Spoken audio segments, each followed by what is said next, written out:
Hello, everyone, and welcome to Meta One Design Headquarters. And we're back for another episode of Beyond the NFT. I want to take a moment to give some shout outs to those of you that are currently in the world, such as Chrono T, Derek. We have the lovely Flawless in the building, Geos. Haktur is in the building. We got to spit on that thing. Uh, welcome, Multi NFT. Welcome, Old Guy. Shamango, welcome. We have M in the building, as well as Toxic Waifu, and X Twitter is in the building.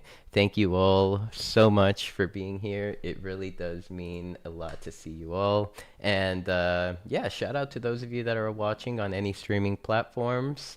I see that we have 5 viewers on Twitch. We are also streaming to Kick, YouTube, and X. So if you know anyone that would like to enjoy the show that is not on Decentraland, definitely point them in that direction.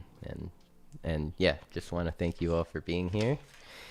Before we get started, I would like to give a special shout out to our sponsor, Bucktown MMA. Let's see. Founded by our friend Jay Isip, Bucktown is a mixed martial arts program whose mission is to empower youth and young combat athletes through their hard work, dedication, and mentorship. If you would like to learn more, if you would like to learn more and potentially support, head over to bucktown.org/support. Again, that is bucktown.org/support.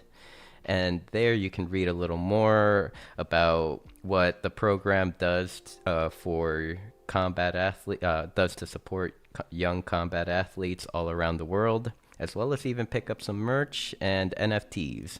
All proceedings go back to the program. And I also want to give a special shout out to those of you that have picked up some Mew merch from the Mew merch shop in the past week. So big shout out to Dr. Drip, M, Meta Tiger, KJ Walker, Miara. My little sister Emily also picked up a hoodie this week. She's very excited to receive it. And of course, One Exist. Thank you so much for picking up some merch. Thank you all for supporting the Mew Dream. And now, our guest this evening is an AI artist whose work has been exhibited in 28 cities throughout 13 countries. Let's give a warm Decentraland welcome to Chazz Gold. Welcome, Chazz. How are you this evening? Oh, there. I'm good. I'm good. So happy to have you here on tonight's show. So I usually love to begin the show by passing the mic over to you and giving you the opportunity to properly introduce yourself, maybe tell us a little bit about yourself, and yeah, we can kick it off from there. Mic is yours. So yeah, I'm Chazz Gold. I've been doing art like for most of my life. Started off real young with doing photography when I was a kid. Started off with like old 110 cameras. So my grandpa gave me a like a more real camera, like Nikon F5 way back in the day. And always been kind of artistic and like crafty and whatnot. And recently, like the last 3 years, got into NFTs. Started off as a photographer, and then got into AI art. Like when I discovered the the Google Collab folders, and just pick it up from there. And just I've been taking my photography and sticking it into AI for years now, using it as like a started like initial images in AI for early days from like Google Collab folders till now, and have built a ton of models of my own with Stable Diffusion. Done a lot of work, done a lot of like physical work with stuff, like done a lot of prints, metal prints, stuff like that. Big like photographic type prints. done a bunch of gallery shows around the world, done some in my local area. Been on the billboards 3 times in New York now. You know, yeah, done a lot in the last years. Like looking back on it, is like you never think about it so that when you're in the moment of it, but then like looking back, it's just like wow, I've actually accomplished a lot. Yeah, most definitely. One thing that has always stood out to me, like through listening to you for maybe I would say actually like this entire year, like of 2024, I have just seen you on different Twitter spaces, always, speaking at on stage and sharing some of your knowledge and insights within the space and kind of helping artists kind of expand their minds within Web3. So I wanted to, I guess we can start by, you mentioned that you have always been very artsy. Um, what inspired you early on in your life to kind of pick up the pen or pick up the paintbrush to and start creating? Was there like a family member around you that kind of pushed you and inspired you, or did it come naturally? My grandpa was like really artistic and like he was a cantor in a synagogue, and he was also like he actually collected scrap metal for a living, and he would like go around to like different places around Portland and like pick up like scrap metal and like resell it for money, like back way back, it's like back in the like mid 70s, early 80s, and he was a photographer also. Like he took a lot of pictures, and like he's the one that really kind of like got me into photography and but we also like when I was like 11 years, so I grew up in a Jewish family, and when I was like 11, he caught me reading a copy of Mein Kampf by Hitler that I checked out from the library, from the local library, like like by my house. And he was like, "Why would you want to read such a book?" And I was like, "Because I want to know why he wanted to kill 6 million people." And he was like, "Okay, well, we can talk about that afterwards. And after this, if you're interested in like more deep thought stuff, I can like give you some like like paperback books to read and see if you're into them, see if you like them or not." And I was like, "Okay." And the first book he ever gave me to read was Burning Chrome by William Gibson, which is a short. It's an anthology of short stories from cyberpunk, and that's where the movie Johnny Mnemonic came from. From one of those short stories that Keanu Reeves was in, which is like 10 years before the Matrix, before we ever like had that whole. You know what I mean? Like Bill Gibson was like way ahead of his time. Like he was crazy like artistic when it came to like thinking about the future and like literally like all the things we have from the internet now. Like so much stuff is like based on like William Gibson's like his writings, and that got me into like reading those kind of books all the time. And now looking at my even like my photography and like especially my AI art, when you look at it now in the last 3 years that I've been doing, like it literally always has had like a cyberpunk feel and kind of like theme to it, like always. That really kind of set the stage for me. And he and I would just like he'd give me a book and I'd read it like literally read it literally over a weekend, and then like Mondays during the summers he would pick me up Monday through Friday and take me to work with him and in the truck, and I'd ride around with him like around Portland, picking up metal and selling it and stuff. And he we talked in really long conversations about like cyberpunk future, and like science fiction and stuff like that. So that really kind of got me like early on as a kid to like, and like then and we talk a lot about like Kabbalism and Jewish mysticism and really deep like spiritual beings behind things, and like, that reflects so much in my art now. Like it's crazy. Like the reflection, like the cross between the spirituality and and and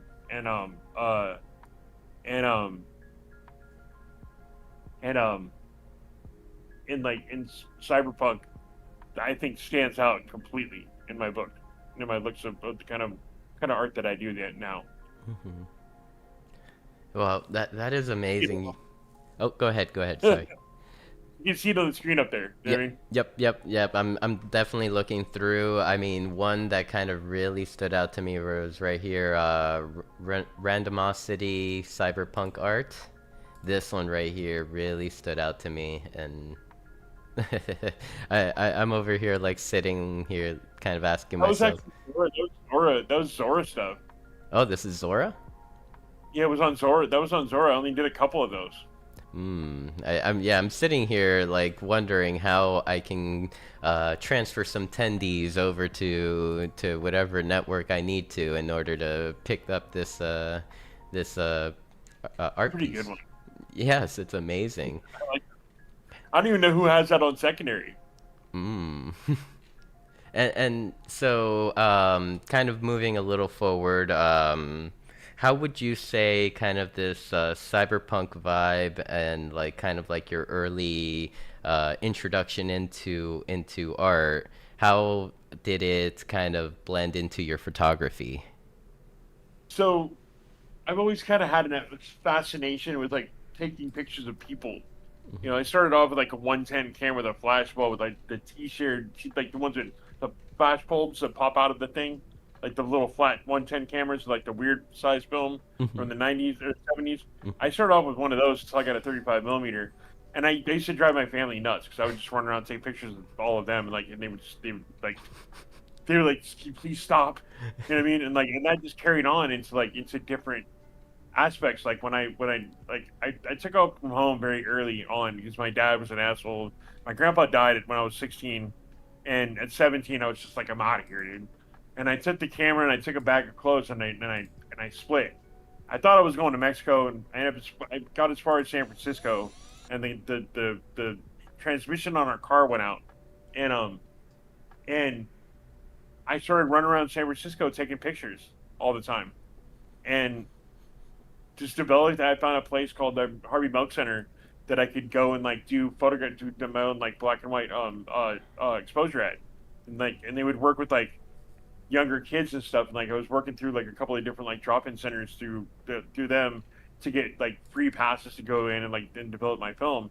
And that was just like that. And I was just like I had just, like photography in like boxes of stuff, stills and static, and like the prints like stashed in every house that I ever like hung out in, like and like lived in, and like I stayed in there with friends and stuff like that. And like the whole trunk of the car was full of like prints and negatives. It was nuts. It was like, and back in like I think it was in like probably like I'd say it was like 90.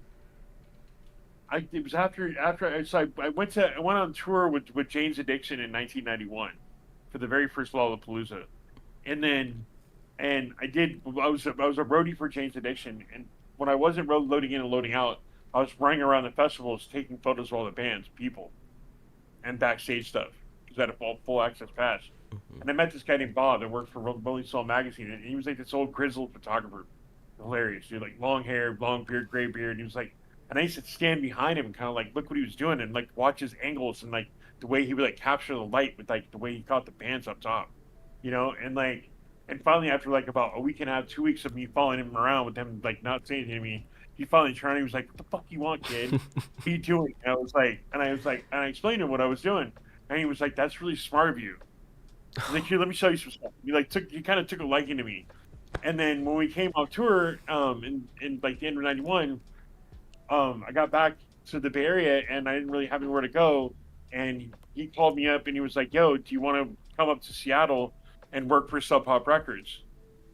And little did I know that this was like about to blow the fuck up. You know what I mean? Like, so I got up to Seattle again. I moved up to this little tiny place in Renton, California, outside of Seattle, and I hit my first show. And the first show that I ever shot photos for those guys was Alice in Chains, Pearl Jam, and Stone Temple Pilots in a little teeny bar in downtown Yeah. Seattle. Like there's maybe like 50, 100 people there, and that was my first gig with them. And like, and then I went and developed the film myself the next day and like made it perfect and brought it back down to the record label. And they were like, "These are really good, dude. We want to use some of these in these upcoming CD releases and like album cover, album like liners in the inside with the lyric sheets." And I was like, "All right, cool." They're like, "Here's like $200. Go over to this, get some film, and go over to this mansion and go shoot photos of this band and like and that band like."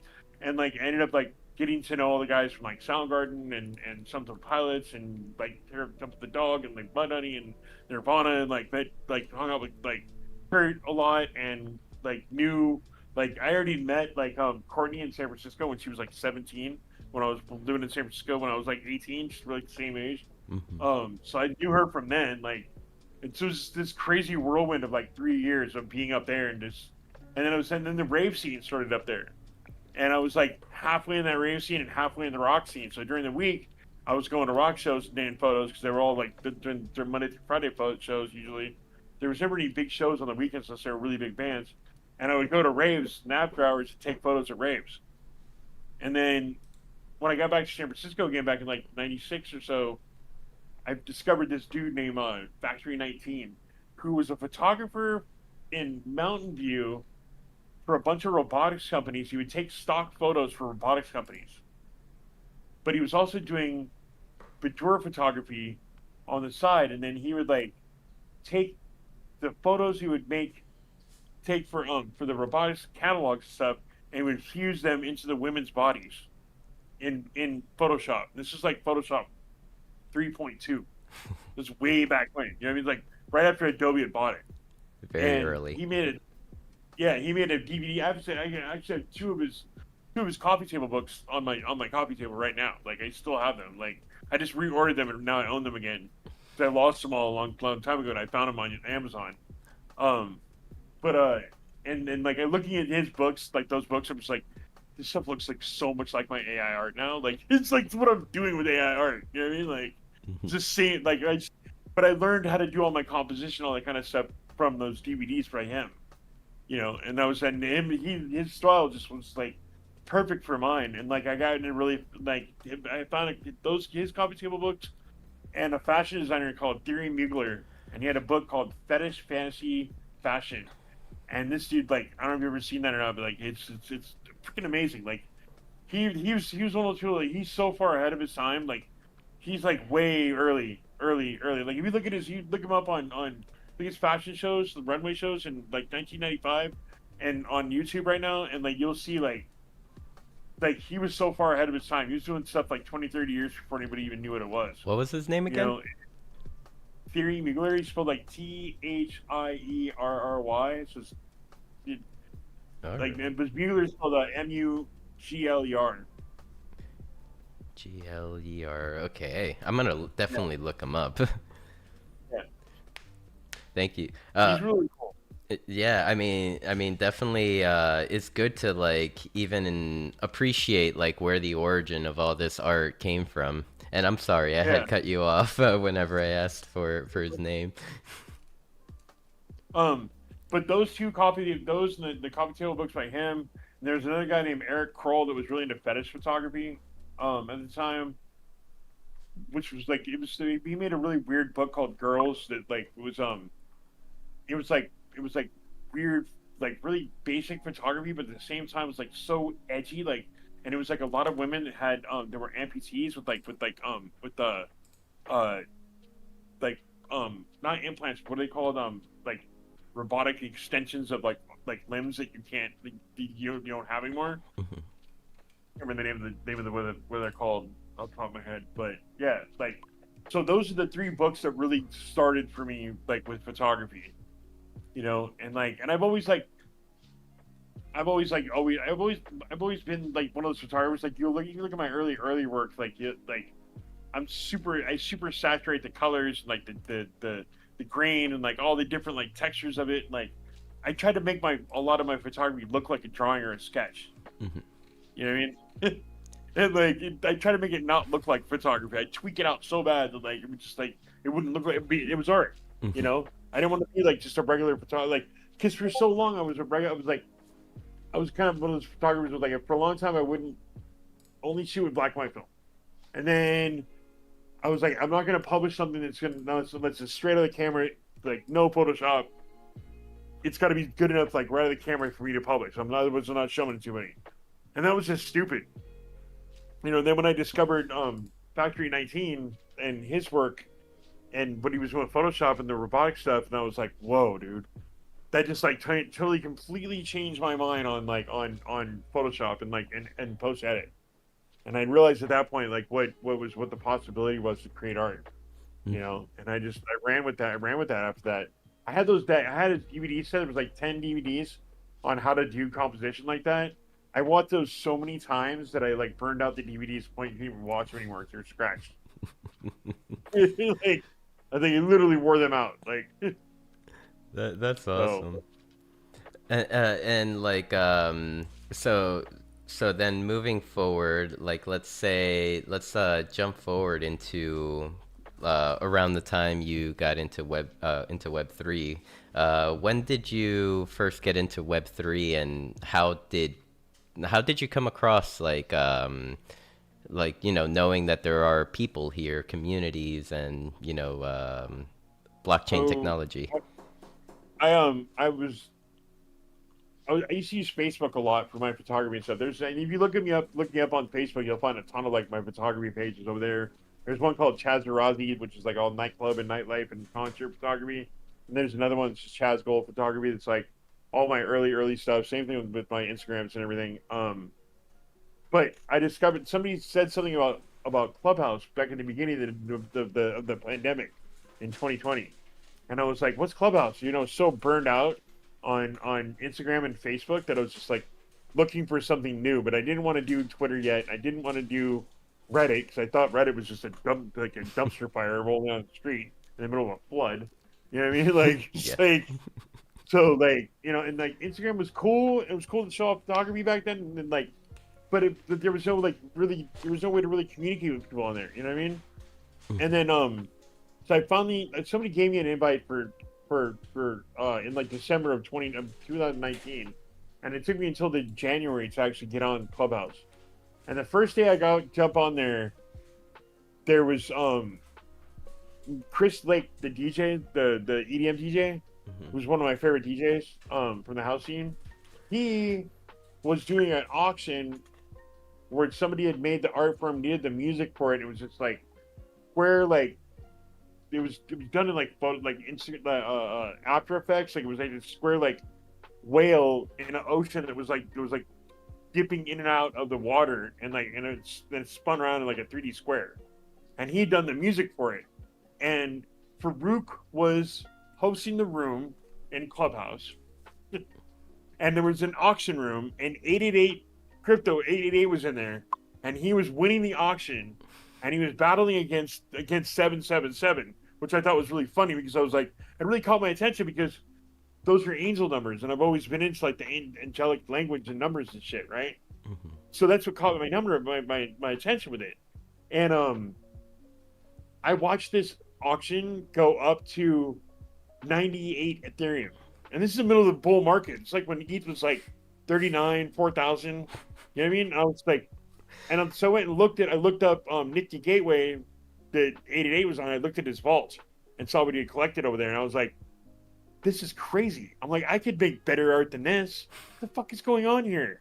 It's like, I was like, some of the art was just like so bad. I was just like, why is he buying this for so much ETH, dude? Like, I already knew what ETH was. I've been in Bitcoin since like Silk Road days, like way back like 2011 Mhm. was I got into Bitcoin.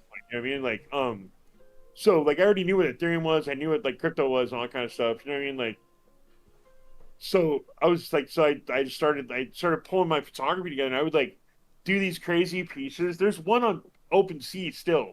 If you go to my OpenSea, if you look up chazzgold.eth, I think it's that one, right? Or no, just look up Chazz Gold on OpenSea. Let me see if I can find Would it. would it be You'll in find your link tree? I don't know if it's in my link tree or not. Let me see. Let me look and see. Yeah, I can I don't know if look at that well, there's one. It's one of them. Yeah. There's like chat. I have like three freaking three Chaz Gold like accounts on YouTube. I mean Okay. on OpenSea. Okay, I am currently on your OpenSea. Chaz Gold. It's connected to chazzgold.eth. Should I scroll down to the bottom? Would it be like one of the earlier pieces? Yeah, maybe. Hold on. Let me see if I can find the. Mm-hmm. It's one. I'm looking on there right now.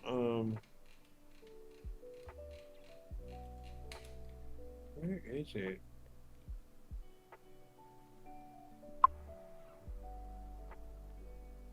What is this? Oh, I know what it is. It's Gold Chazz, right? I think. Gold Chazz, Remember, that's the like, account. the name. I lost like the seed phrase or something with the name or something. I can't remember what it was. Oh man, why can't I can't find it? Oh crap! Listening? Let's see. Hello. I'm trying to find it. It's funny, dude. No, right. Um, let me think. How do, where? All right, let me look at my link tree. It should be on my link. I'm not sure. I know. I think I put all three of them there. All right, let's see. Back to your link tree. Do have foundation, object, Chazz Gold, gold mint dust, or mint gold dust. Hello. Hi. Listening? Yeah, I'm almost there. Mhm. Oh, why is this doing? But yeah. So the first one I ever did was like kind of a collage of like my photography and some clip art, like together. And I actually priced it wrong by accident. Hello. Who is that? Oh, I don't know. Yeah, I am hearing that. I do believe it's maybe coming from your mic. Yeah, I don't have anyone over. I had to check around me just in case. That's weird. Radio signals are mixing. It's oh wait, so it's gonna be no, it's not that one either. Weird. I don't know where I put it. I found my foundation.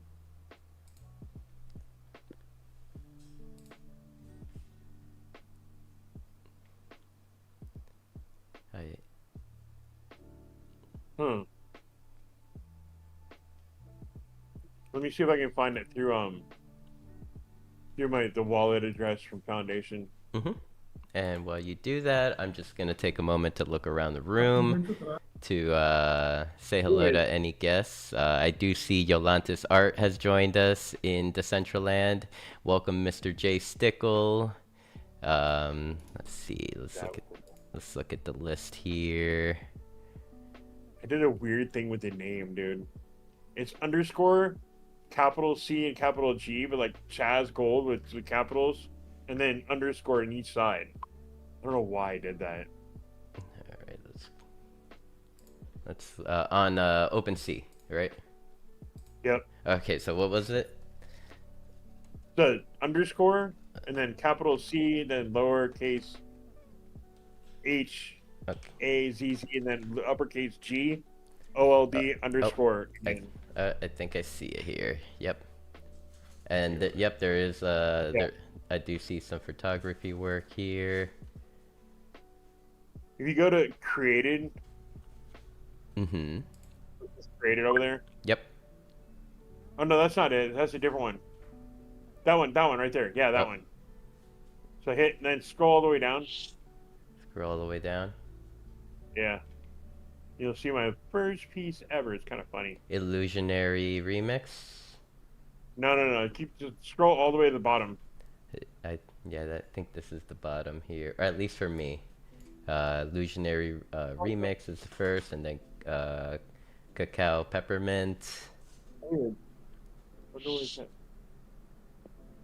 Let me see if I can't like grab it and put it in the chat or something. It's called Galactic Decaying Judgment. It's a long name too. Decaying Judgment. Let's see.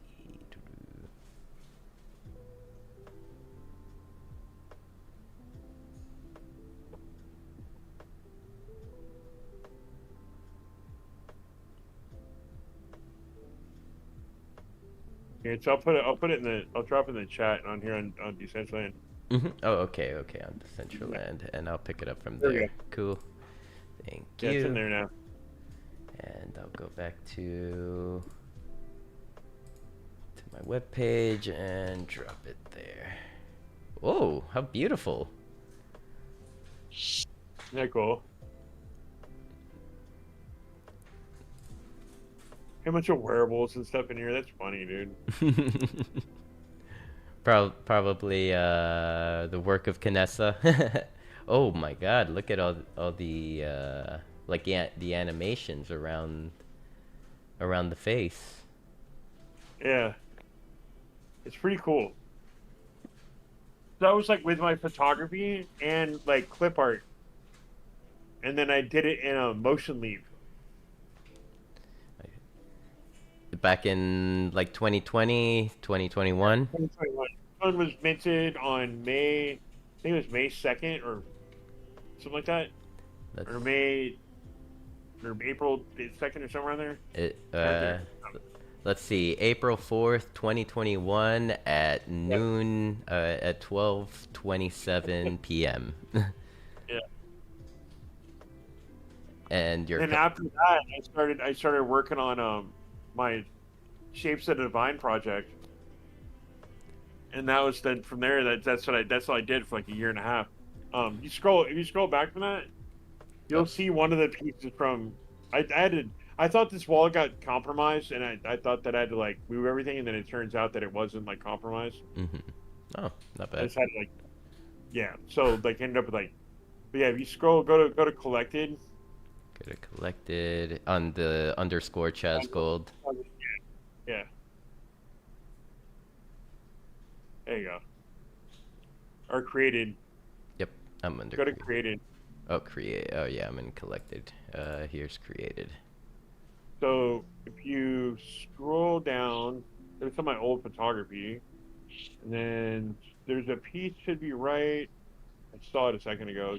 Go down a little more. Mhm. There should be a piece there that says like Shapes of the Divine. Oh, one of those. Any of those. Like click on those. On the This Shapes of the one, Awakening. I see Yeah. shapes of a flame within their Yeah. eyes. That was my first. Those are the ones that sold, actually. There we go. I found the Shapes of Divine collection. Yeah. So this is my first big swing at NFTs. Like basically I was taking like psychedelic visionary artists from like around the world, their art, and I was projecting it onto women's bodies and then animating the backgrounds behind them. And then putting music to it that I made myself. I did 100 of them. Sold 32 of them in the bull, and donated $4,000 to domestic violence shelter for women, and then split the rest of the profits for each sale to whoever the artist art I was using, and then the other third went to the models. So everybody got paid. It's amazing. But it was it's like I feel like this is like my Theory Mugler phase. I'm like I was so far ahead of my time that nobody really understood what the fuck I was doing. You know what I mean? Yeah, of course. In a way, I feel like it's almost still like that. Yeah. I mean, there's still a ton of stuff that are available. You know what I mean? Like, and the same rules stand. Anything that sells is gonna get 25% donated to the same shelter, and the models will still get 1/3 whatever's left over, and I'm gonna like split the rest with the artists. You know what I mean? I'm still friends with all those artists, and like all of us. I was gonna do a coffee table book tied to this, that was gonna have like half a dozen like pieces inside that were augmented reality with the phone app, and then tie that to, like as an unlockable content. So anybody that bought one would get a coffee table shipped to them. It kind of like towards the end of the COVID, people just weren't accepting any more new coffee table book ideas. So like I just kind of I just kind of set it aside for now. One of those things. But it's still out there. You know what I mean? I still want to do the book. I still want to publish it. This is amazing art. Yeah, I'm just like clicking through a few of them. And oh my God, I'm enjoying like, and this was your first creation or kind of collection that you put forth in within the Web3 space between Yeah. NFTs. Wow, what you came in with a bang. You came in swinging for the I came in fences. with a very large bat in my hand and took a big fat swing at it. This is amazing. And you know, the more that I see your work within photography and you know the way that you've mixed your art within it, it reminds me a lot of our friend Rustan. He is currently in Decentraland. He's under the name of Huck2 right now. Um, But I love that name. have you come across Rustan yet within like Web3? Oh, Rustan is one of the I what was it? One of five like known body paint artists like around the world, and he like you know came into Web3 after you know years of photography and body painting and posting his content on YouTube and kind of like uh, building his foundation that way. He brought it into the Web3 space, and now he publishes NFTs with his body art or yeah. Um, right. and I've done a lot of body paint photo shoots. I have a friend named her name is Casey Chromatic. mhm, She's here in Portland, Oregon, and she's an amazing body painter. We've done a ton of. I used to be like her personal photographer anytime she had a body shoot, body paint session, and she'd have me come down and do photos of it the entire day, every time. Like we chronicle like the entire like process too. mhm.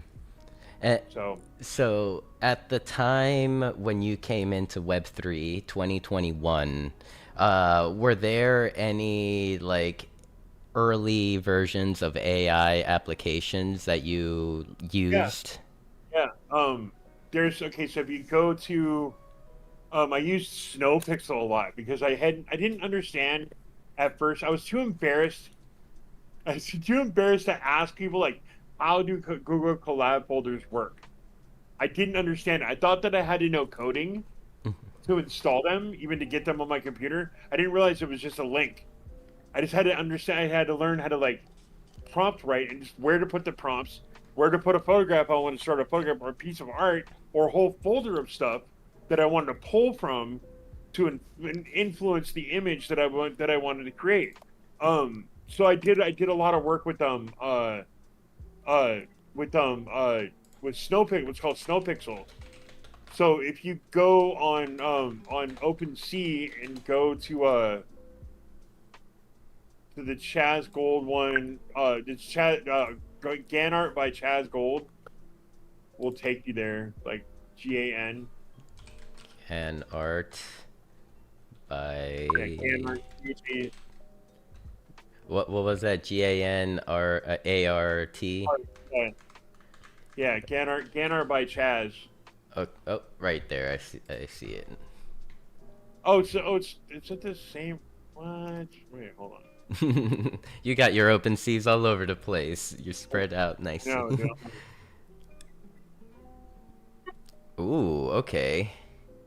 Kind of like it looks like you kind of brought like an abstract feel to your photography in a way. Yeah. So this is the first stuff that I did, and then which one was it? It was under. Let me go see if I can find that worship. Then I tell you another big swing. These ones were like early, and these were Snowpixel. Yeah, they were. There's another collection called Portraits from a Parallel Universe. These are hilarious, dude. I can't believe I actually tried to make these I, like I can't into spell a for shit. I think here, let me use the autocorrect here. It looks like no, I can't. Okay, so it's under gold under Chazz Gold with one underscore after it. Why did I do that to myself? Oh my god, it's like so difficult to find shit. Shit. So stupid. Is I'm gonna it have to change all that. is it Chazz Gold together? Okay, yeah, I see it now. Yeah, it was like one underscore after the gold. Mm-hmm. Mm-hmm. When you go to that, you go to created. You'll find a bunch of stuff in there. Yeah, it's all in there. Let me see where you're at. Yep. Is it one of these top Yeah, collections, or you should I gotta, just yeah, scroll down? go to created up there up top. Yep. Where is it? Yeah. So Wind Up Girls was one of the first ones that I made with Stay with the Fusion. Those Wind Up Girls ones. Mm-hmm. And I did find And portraits from a parallel universe. yeah, that one. That's the one I did with Snow Pixel. I did. I think it was 200, 300, 111 or 333 or 150 of them, something like that. There's a whole bunch of them. Oh, these Yeah, are really this is cool. my early like cyborg portrait work Mm-hmm. where it all started. It's my second collection in Web3. Okay. Still in 2021. This is 2022. 2022. Okay. Moving. That one right there, that's me. Okay, wait. That's actually a picture. It's actually taped from the one above Snoop Dogg. Oh, okay. Let's see. Snoop Go back up. Maybe I went too far up. No, scroll back up. Like, oh, there, you just passed it. There's one. I actually own one of them. I bought the only one that I own. I actually minted it for myself. Let's scroll down a little bit. No, other way. I know there's a little delay, so here I'm gonna share my screen on Discord. That way, like, you can There kind you of take a look like in real time. Okay. Exit out of this. Mhm. Okay, so I have two screens too. So if you scroll down, scroll down a little bit, Alrighty. and next one down, keep going. Mhm. Keep going. That one right there on your left, On right my above the Snoop Dogg look right one. here. Yeah, that one. That's actually a photograph of me that I put into AI like back then. Mhm. And what if I may ask, like, to bring this creation, what do you remember, like, any of the prompts that you may have used at the time? Oh, dude, it was just like simple. It was like it's stupid and simple. It was like cyberpunk portraiture, and just keep running it over and over and over again. You know what I mean? Mm-hmm. Until you got the right one. Yeah, I think I had like 6,000 of these things. Oh, the collection runs that deep. Damn. Like there's a bunch that I never published. They're insane. Mm-hmm. There's one. Do you remember Q, with the purple suit? Oh yeah. There's one of him in there. Oh, It's right there. It was right there up to the left let's see. of me. Like you go back to me, go back down to me, Okay. Yeah. Okay, I'm right here. and then go.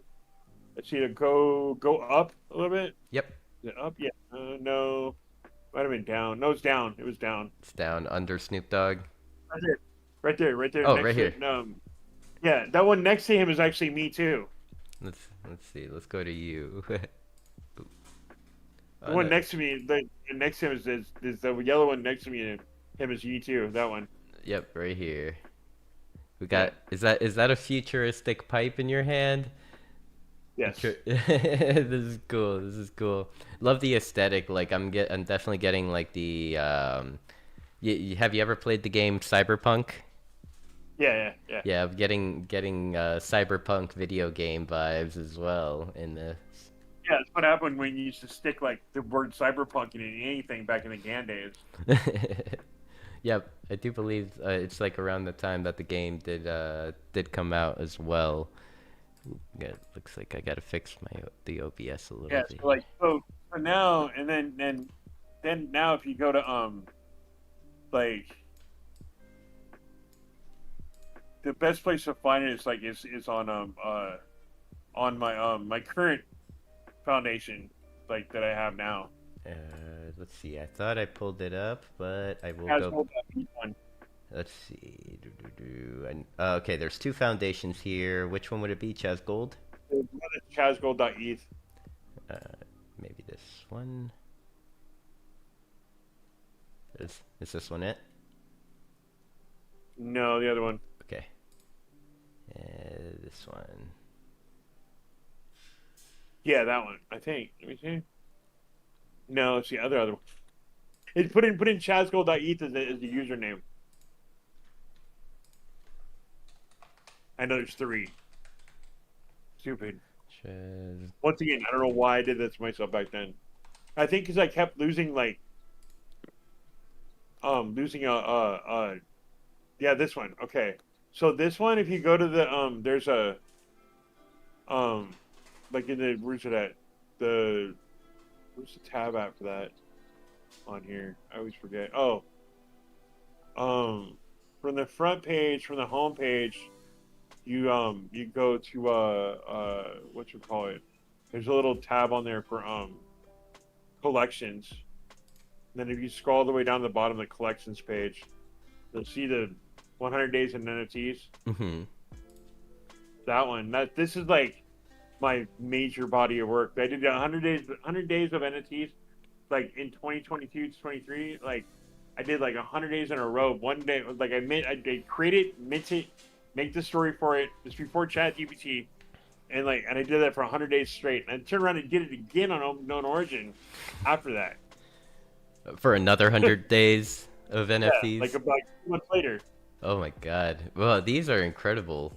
And this this is where it all led to. Like this is like what it this like and the other collection that's in this for the filigree and shadows, that's where that's where it just like that's the coup de grace, the filigree and shadows. But it all led to this and then what I do now. You know what I mean? Okay. And this was all still using SnowPixel? No, these are all stable. The old ones, these was old ones. These are stable. These are stable diffusion. And 100-day ones, those are stable diffusion. Ah, okay. I see. And these ones, all these filigree and shadow ones, these are all ones that like I did all the pieces in stable diffusion, but I would like take like anywhere from like 60 to 100 images and like put them together in collage style in Photoshop. Mm-hmm. And spend like months and hours and days like putting these together. Like these are like my coup de grace, most important pieces. Like they're my favorite thing in the whole world. You know what I mean? Like I love this stuff. There's actually a whole link tree for them. Yes, which is this one right here that you had shared. It spans across multiple chains, like on different blockchains and different platforms. That's awesome. And just want to take a moment to say hello to On the Rise. I just seen her pop into the Twitch chat. Hello, welcome, and I'm happy you're here today. Okay, so back to the art, which I mean, I guess this could be even what leads into this conversation. Your collaboration with Coin Coffee. Yeah. Oh, that was cool. Let's see if I can find it. Looks like the page that was. I need to reach out to them because we're supposed to do another activation. Let's see. Where if people buy like that bag of coffee, then they'll be able to they're going to raffle off a piece of a metal print. I see. It didn't work on my link? At least from the link tree right here, it took me to a 404 page not found. So that's why I went back over to your Twitter and started scrolling down, seeing if I could find that image that you had shared with us in the CBD space on Saturday. See if I can find it too. Mm-hmm. Yeah. If you can find it, definitely drop it into the Decentraland chat, and I can pick it up from there, and also everyone else would be able to see. Go to Coin Coffee and just search for me. Coin Coffee, like their Twitter, yeah. Or like their Twitter or their page. Okay. Their website. Just put in Chazz Gold on should be on there. Better be. Yep. Products right here. There we go. The Guatemala Santo Thomas with Chazz Gold. Yeah. Find it? Okay, cool. Yep. Yeah, that one. Yeah, so we called that one filigree coffee. Filigree coffee. Yeah. That's really cool. Like, how did, if I may ask, like, how did this opportunity come to be, and They were, put open call up for artists, mm-hmm. and then they chose 3 artists that they wanted to definitely have for like season 3, and then it came down to me where um they they said you can like there's gonna be 3 of you guys. I think it was 3 of us, right? If I remember right, 3 of us that would one of us is gonna win the community vote, and I went out and I freaking dropped so many. I slid in so many people's DMs and like posted it so many times on my timeline, and I won by like a landslide. I won with like 149 votes to be the community artist. That's incredible. Oh, and there we go. Yeah. There's the shout out right there, the Chazz Gold link tree. Yeah. I mean, things like these, like being able to be featured in a physical product, like having your art featured in a physical product, is such a great opportunity for artists within Web3. Right. Kind of makes me, happy that companies like Coin Coffee exist, so that they can like kind of do this for artists within the Web3 space. I think there definitely should be more opportunities and more companies that really look at this concept and maybe even apply it on within their own product, because you were mentioning that you were in the process of talking to them for another collaboration where Nope. every No. purchase. Oh, go ahead. Yeah. We're whoever buys a bag of coffee will get Oh, they changed. That's weird. They must have changed the way they do the formatting. Um, well, there I just fixed it on my link tree. It should work now. I hope I did it right. Well, Let me if you see. just fixed it, maybe I can give it a click here. Here, I'll refresh your Oh, link no, it didn't tree. work. See what happened? Uh, Damn it! No, I thought that did I not save it right? it disappeared. So right now, the one on the headline is the foundation page. Before Here. before I refreshed, the coin coffee was at the top, like kind of being featured with the big image. Yeah. Hmm. An artist's job never stops. Like even during a show, you're being interviewed, you're constantly making changes and trying to perfect. I know. It's like, don't tell me about a dead link, so I'm gonna go fix it. You know what I mean? For sure. How long that? I'm like, how long's that been going on? Well, I guess I am happy to be here, that so that these things could become aware to you. I don't know why it's doing what it's doing, but well, here I could just hold on. Watch this. Uh, delete, and I'm gonna add. I'm gonna add a new link.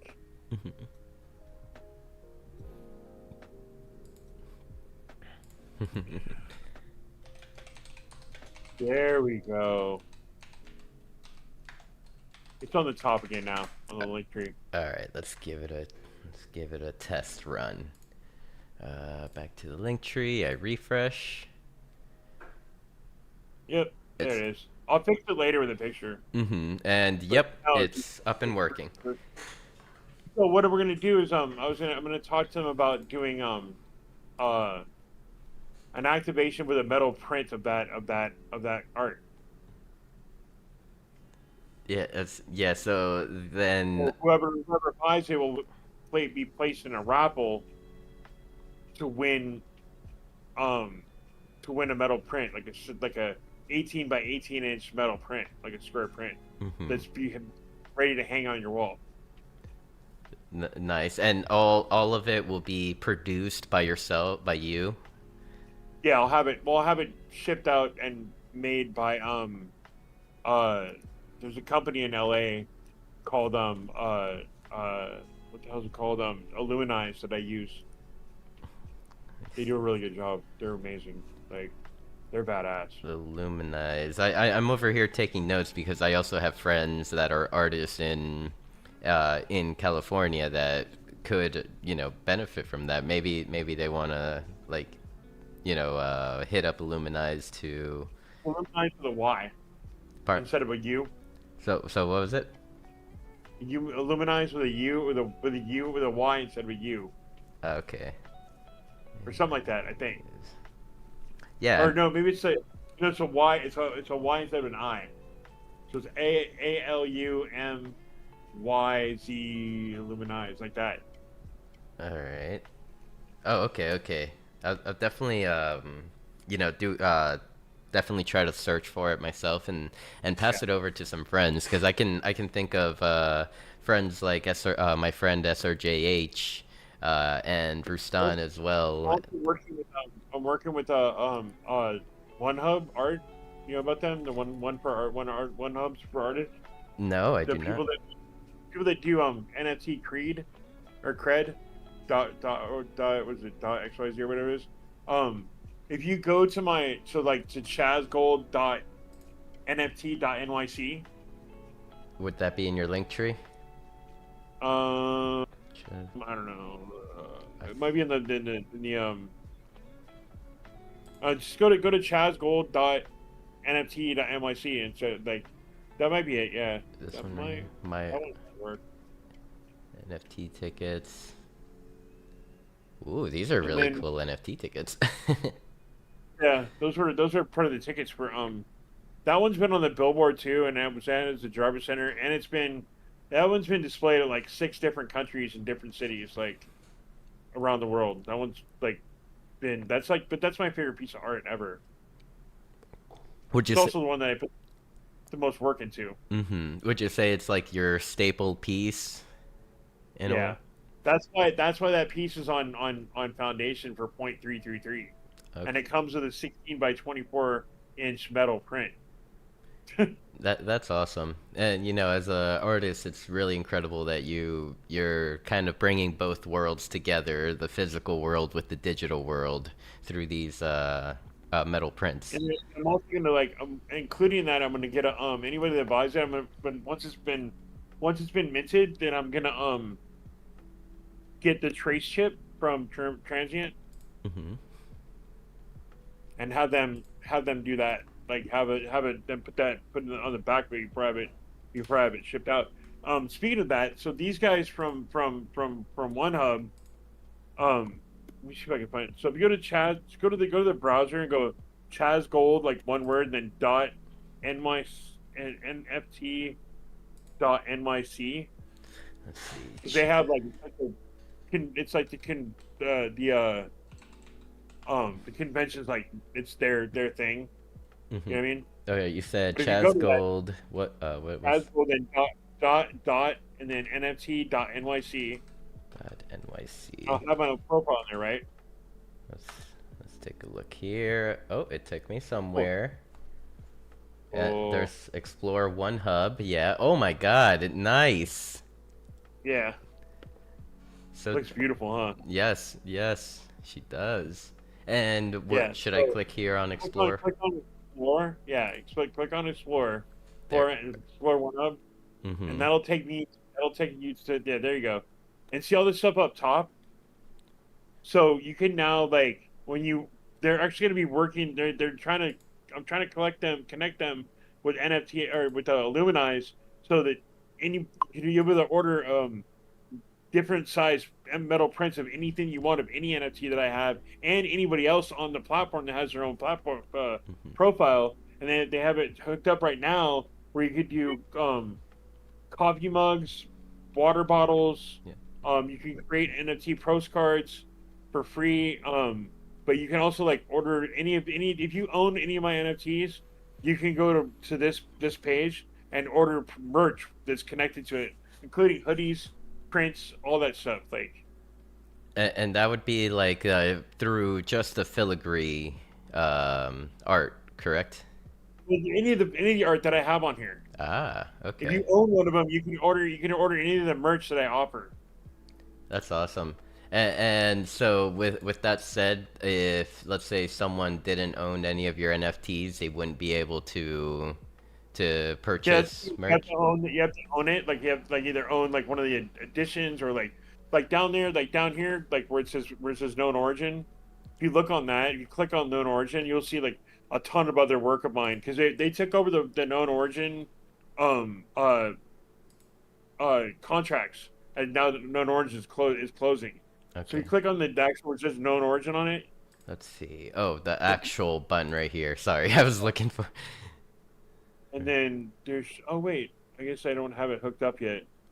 But usually there's all that art up top that's going to be available. So I still got to work on like fine tuning this thing, dude. Mm-hmm. Yeah, I was not aware about of like the .nft.nyc like landing page or like this creator hub that was Yeah, made. they're working on it where it's going to become like more public like very soon. Mm-hmm. Um, I gotta go in there and tweak things like make sure things are all showing right. That's what I like about Deca. Well, I kind of like about Deca. I gotta Ah, figure out how to just take stuff away from Deca. Like, so I don't want everything up there. yep, yep. Yeah, I did wanted to ask about Deca, like what? It's crazy. It's the first time that like looking through your link tree. It's the first time that I came across this landing page. What attracted you to it? Because you can import all your wallets on there, and have be able to see everything in one place. But Okay. I imported my one of my main Tez wallet too, and it just that's all you see now. And I wish I would have done that. I need to talk to the guys from Deca and see like what's happening with that. Perhaps it could be, yeah, like the top features, but down here it looks like it gets Yeah, and there's a bunch of like glitchy shit down there that's happening that like damn it. Yeah, yeah, well, it's all under development. You know how it goes. yeah, I know, and that's all good. Like I mean, that's what people like me are good for because I can like actually go and like um do beta testing and stuff like that. So hmm Uh, and oh so, wow, I just noticed like when you're on the One Hub page, and you hit artist profile. let's see, where would artist profile be? Like, would it be meet my community here, or No, it says community shop oh, artist right profile here? up top. Yeah, and like you hit artist profile, and that gives you like I forgot that I set this up where like that has like all of my links on it. Okay. Oh wow. I'm like over here scrolling. Suggest a link. I Yeah, could suggest a link to you as well. yeah. Man. It's really cool though. You know what I mean? So I need to work on cleaning it up like before I actually start making it public. Like before I start like using it as a main thing. I need to clean all this stuff up. Like, and you can also like I can also like I'll be able to mint something directly through OneHub Mhm. where I can like mint something and give to all my collectors, like airdrop my collectors all of them, like an edition as a gift. Mhm. You know what I mean? Yeah, this is pretty So cool. that'll be kind of cool. To be determined. Yeah, it's just like, but like I'll be there. I'm waiting for them to import all of my contracts over there that I want like imported from transient and from manifold Mhm. because a lot of my stuff besides known origin and what's on like what it might be still straggling at on what's we call it on OpenSea are all pretty much I pretty much have anything that's most important to me is now on transient, but it's mostly on manifold. I So s- I'm just waiting for them to like get back to me about like when they're gonna import all the rest of my contracts. I sent them a list. nice. So, Yolanda said they have one of my pieces. oh, yep, I'm seeing it right here. Big shout Which out to one? Yolantis. Uh, have you had the opportunity to meet this amazing human being? I don't know if we have or not. Oh, she, I've been to NFT 3 times, yeah, and I've she, been to LA once. She is an amazing person. She has been on this show like in the past as well, and has showed off like her amazing prints and art as well. I believe she is based out of Colorado, and kind of like every now and then it brings joy to my heart to like hear that she's like, hey, I'm gonna be featured at this exhibit this weekend, like, and we have like a few Colorado friends, and they're like, I'm there.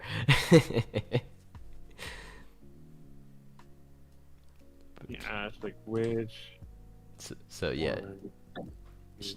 shout out to Yolantis, and also if anyone has a question for Chaz, like the best location for me to see it would be Twitch. So drop your question on Twitch, or if not, like drop it into Discord, or yeah, even on Decentraland, and I'll scroll through and try to find it. The piece that she said, her art was curated at Loom Studios. Hmm. The piece that's up on that's my pin post right now. I actually made that with the intention of it to being an immersed piece and for Loom Studios, but it wasn't accepted. Oh, bummer. Yeah, but I love that piece, dude. The one that's on my pin.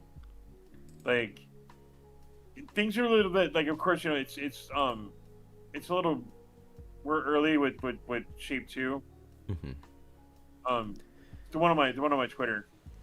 Oh, on your Twitter. Oh, your PFP, your main PFP right here. No, just like my Twitter like pin post. The The one I was talking about. right here. Yeah. Yeah, that one.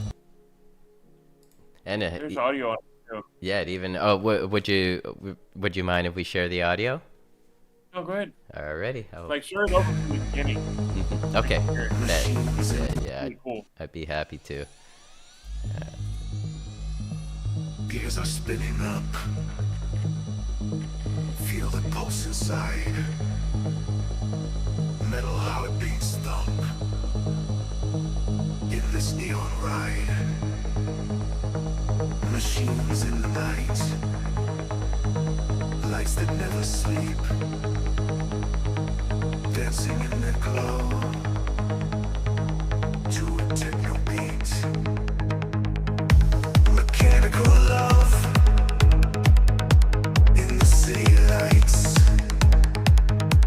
Robotic heartbeats pumping through the nights. Hold out paradise, box in every glance. In the cyber world, we begin to dance.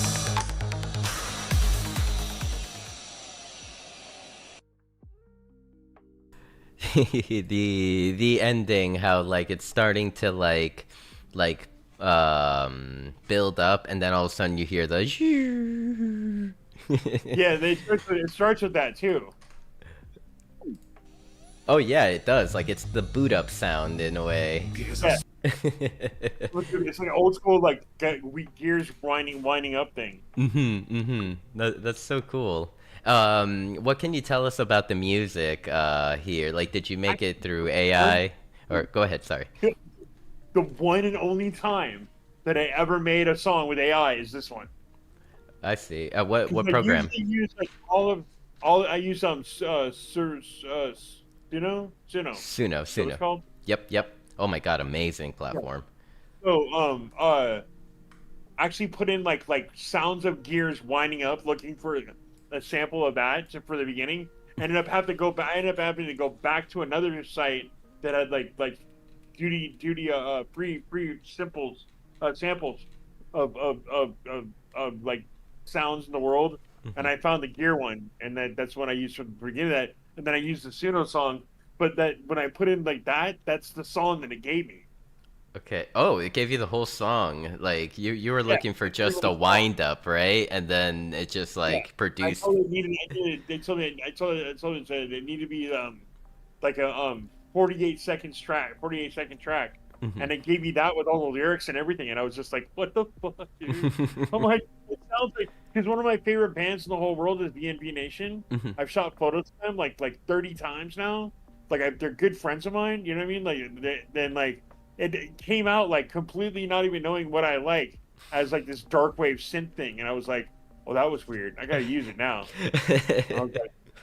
But yeah, I use Launchpad by Novation. Mhm. That's an app on the iPad. I've had it for like I've been playing with it. I have the hard. I used to have the hardware thing for it, the MIDI sampler thing with the buttons. But it's basically a beat pad on the iPad, and because I've had it for so long, I think I pay like 14.99 a year for the for the membership. Um uh um and so I have like probably 700 or 800 like sound packs on that app. That oh, that's sick. That's sick. I Okay. usually use that to make all my music. Mhm. You know what I mean? So I don't yeah. So it was a surprise when Suno just came through and like blew your mind with just the prompt that you had given it, but and you were just searching for, the sound of a gears winding up. Yeah. That's so cool. So on the topic of AI, I have two more questions. One being for the beginner, and the other being for more of a philosophical question, I guess we can call it. Um, the question one, for anyone that's looking to get into applying AI into their art, what would be a AI program that you would recommend to them? If they're a beginner, Mhm. I would say just look up Stable Diffusion. You know what I mean? Like look for the stable. I don't know what I use Comfy UI now, so like I'm pretty advanced with what I use. But I think you just go to like what is it? StableDiffusionWeb.com Mhm. there, and like that's that gives you like all the tools and everything. Like it's just like a tab on the top that says AI tools, Mhm. and you can like use all the web UI version is it's just get started for free. Like that's right there. That's it right there. That's perfect. Okay. You know, And then for I use that the web UI version for a whole year. Web UI. And so then for the more seasoned artist, you were saying Compy UI.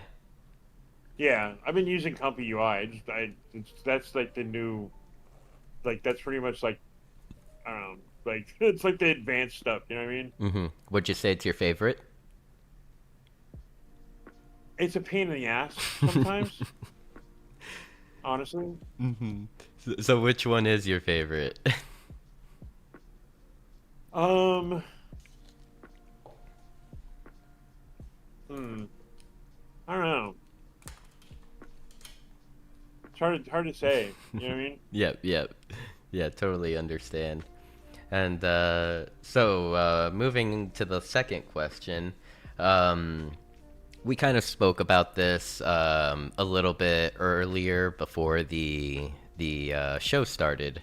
Um, kind of what would you say to artists that are within just the entire art sphere that say that AI artists are not real artists? That's bullshit. You know what I mean? It still takes a human in like um human like input to like this get out of there. You know what I mean? Like it's I don't yeah I don't do I don't I usually just kind of like ignore those people. I'm like whatever, dude. Mhm, mhm. And looks like there's a couple comments from Yolantis in World. She says that she has Zadkiel, the Guardian of City's Core. Um, Remember, like we're I wonder where she bought that at. Like, I'm trying to remember like where that one's at, like what platform it's on. And Yolantis is also asking, "Who do you work for, Chazz?" Sorry, that was my Batman voice. Who do I work for? Yeah, I just work for me. that's best person to work I'm for. like, yeah, I mean, I work for myself. Yeah. I've never really worked for anybody else. You know what I mean? And let's see. It's an Object Tezos one. Okay, Okay, that's cool. nice, nice. I've put stuff on Object. Oh my god. So Object is like yesterday. I do my most experimental stuff to see if things stick to the wall. You know what I mean? Like the stuff that I don't I don't know if I should put on Ether yet or not. Like if the styles can actually work with people taste and whatnot. And I'll try it on Object first, and then from there I'll decide I want to like build from there. yeah. Oh no, I don't. Yeah, no. You know, it's just I don't work for no. I'm an AI partner for with like Free Pick, another website called I call it Get Image with GETIMG.ai, and I also have I'm creative partner with Leonardo.ai and a couple other small little like 3D AI one, 2D to 3D AI ones. But basically, it's giving you like free credits. I don't have to pay for memberships, and then they pay me in credits every month. Like I have endless bottomless credits to create as much as I want, and then I just help them out online, and like that's like their payment. I'm like, that's cool.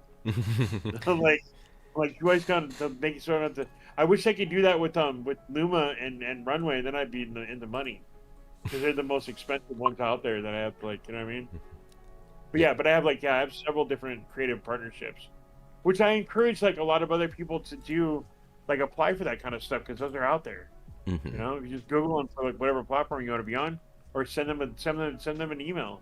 You know, like AI for AI artists, there's AI Imagine is coming out with their own platform soon, which AI Imagine without only one eye.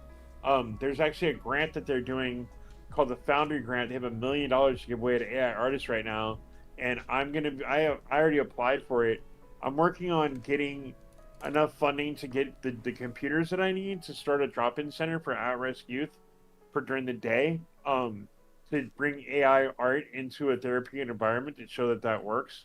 Because I do addiction counseling and stuff, and then at night I'm going to take that same route, but I'm going to do it with a twist, because I'm getting my certification of integration and psychedelics into therapeutic environments this month and next month, and so during the day I'll be working with at-risk youth, and at night I'll be working with adults with psychedelics to do therapeutic environment stuff with psychedelics, and like hopefully fusing that with AI art also, where we can like bring in AI art in a therapeutic environment while we're microdosing with people in a therapy. You know what I mean? That's part of the therapy. Just like art therapy with psychedelics. How cool is that? It's like, right?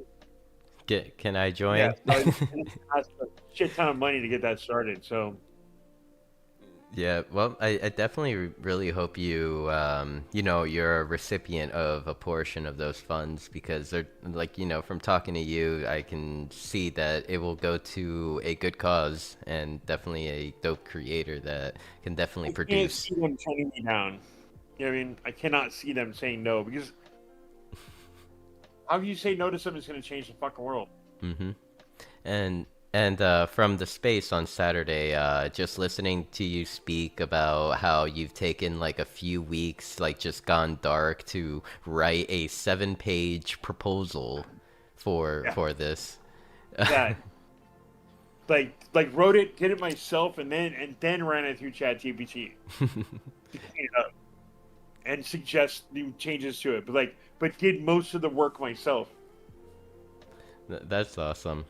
So I wanted to kind of segue into like different NFT platforms, I wanted to begin with Transient Labs.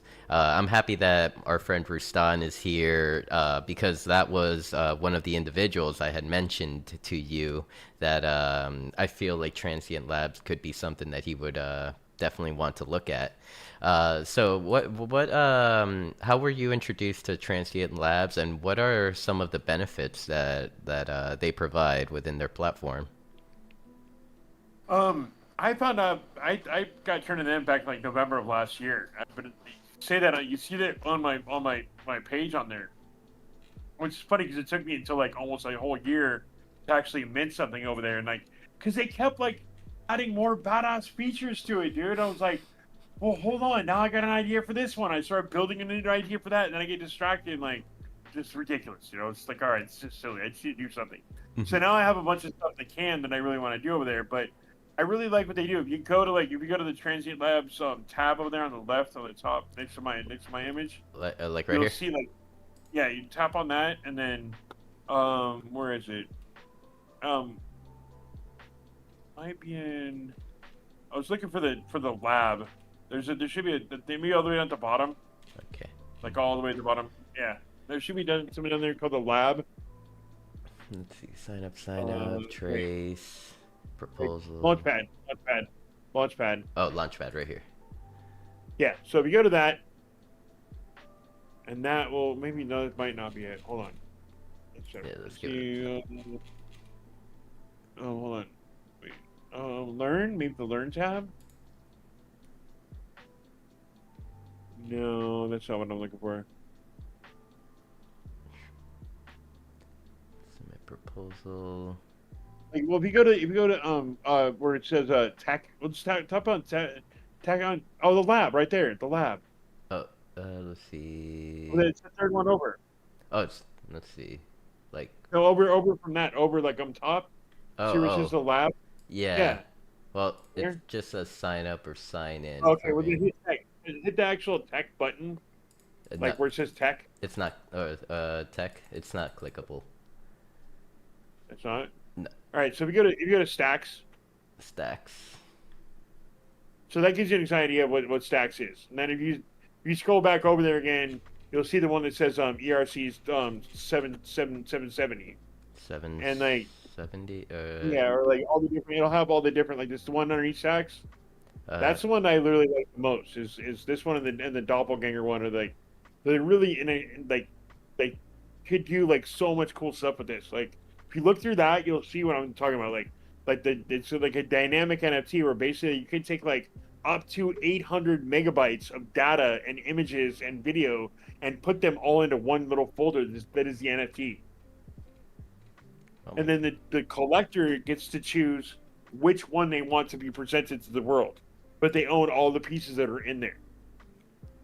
Like somebody just did a collaboration with like Delta Sauce and like 12 other artists. I can't remember the name of who it was who did it, but you mint one NFT for 0.0619 and you get 13 pieces of art that are all in the same NFT, and you Okay. choose which one you want to show on the front end. Mm-hmm. And you can like kind of change the image you're showing like whenever you like. Yes, That's cool. as a collector. Yes. That's awesome. It can also be like as an artist, you can also program it where it can change at certain times of day and night. That's cool. So if you want to change an environment from daytime to nighttime in the image, you'll be able to do that. As well as seasons, probably. Yeah. Yeah. That's Like cool. I have an idea about doing a calendar like that with that contract. You know what I mean?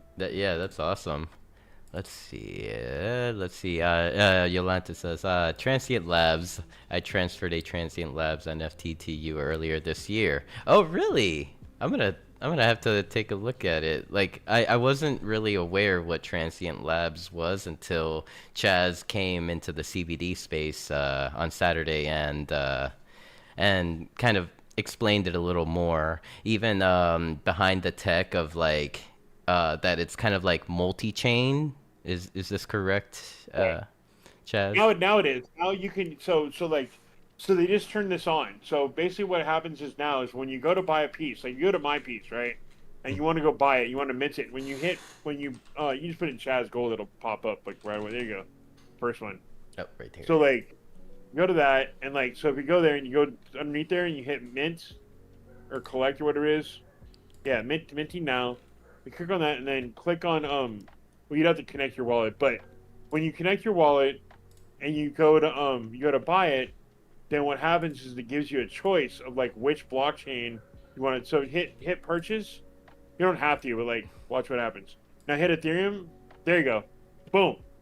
Base. Now you can pay with any of these that you want, but it automatically bridges the to Shape to me because it's on the Shape app network. Mm-hmm. So if I make it 1760 or 1155 or whatever, and I put on ETH, and people want to pay for it on Shape, they can't, or they can on Base, or they can on whatever, Mm-hmm. or Arbitron, whatever they choose to actually like pay for it with.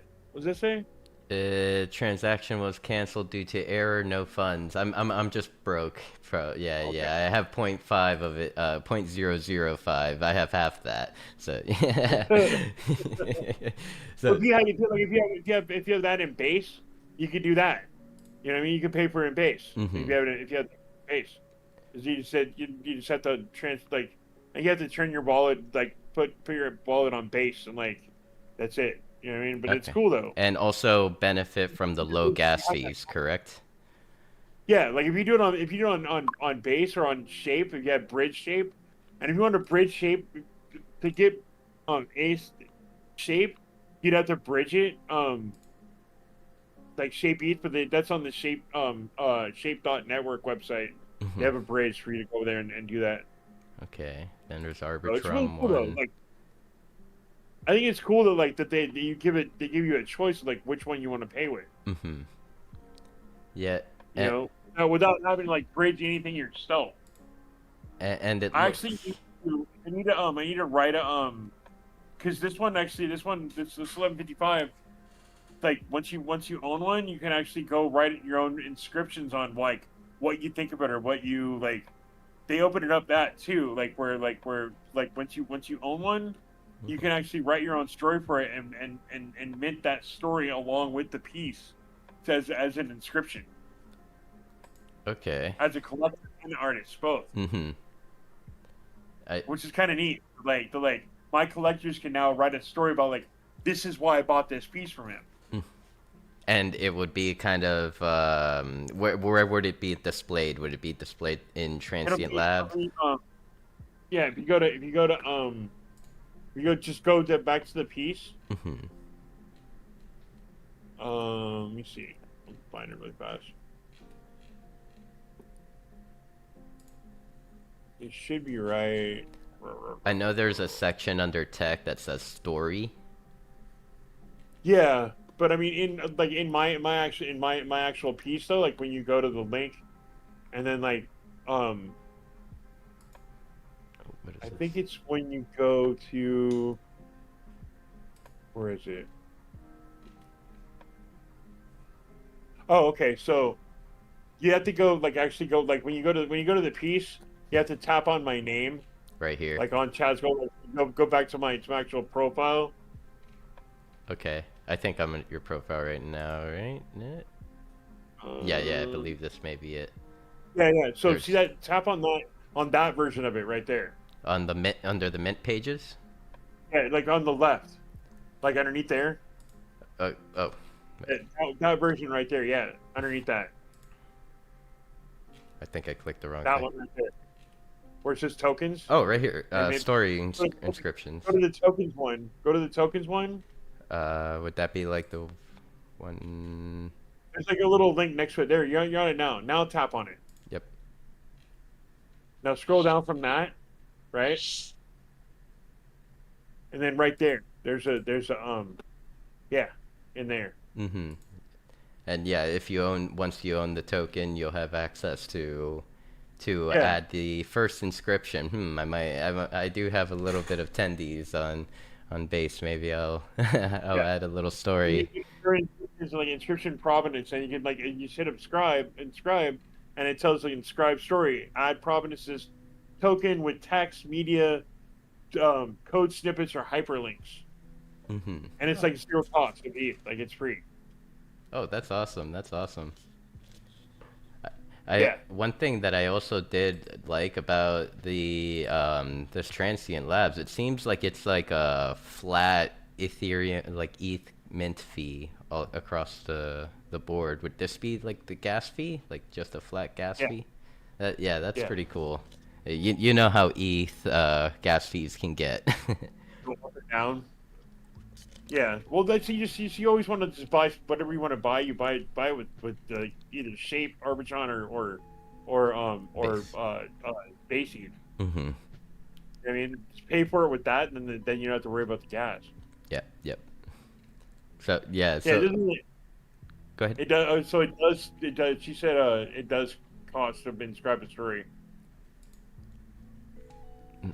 Okay, yeah, cause gas to inscribe a story, but okay, not really free, but just a little free, as Yeah, in. it's like a little cents or some shit like that. You know what I mean? Like, especially if it's on Shape, because like if you go to Shape.network, like the website, you'll see like there's a couple of bridges over there you can use to change. You can swap out regular ETH for Shape ETH. That's it. You need that if you're gonna mint on there.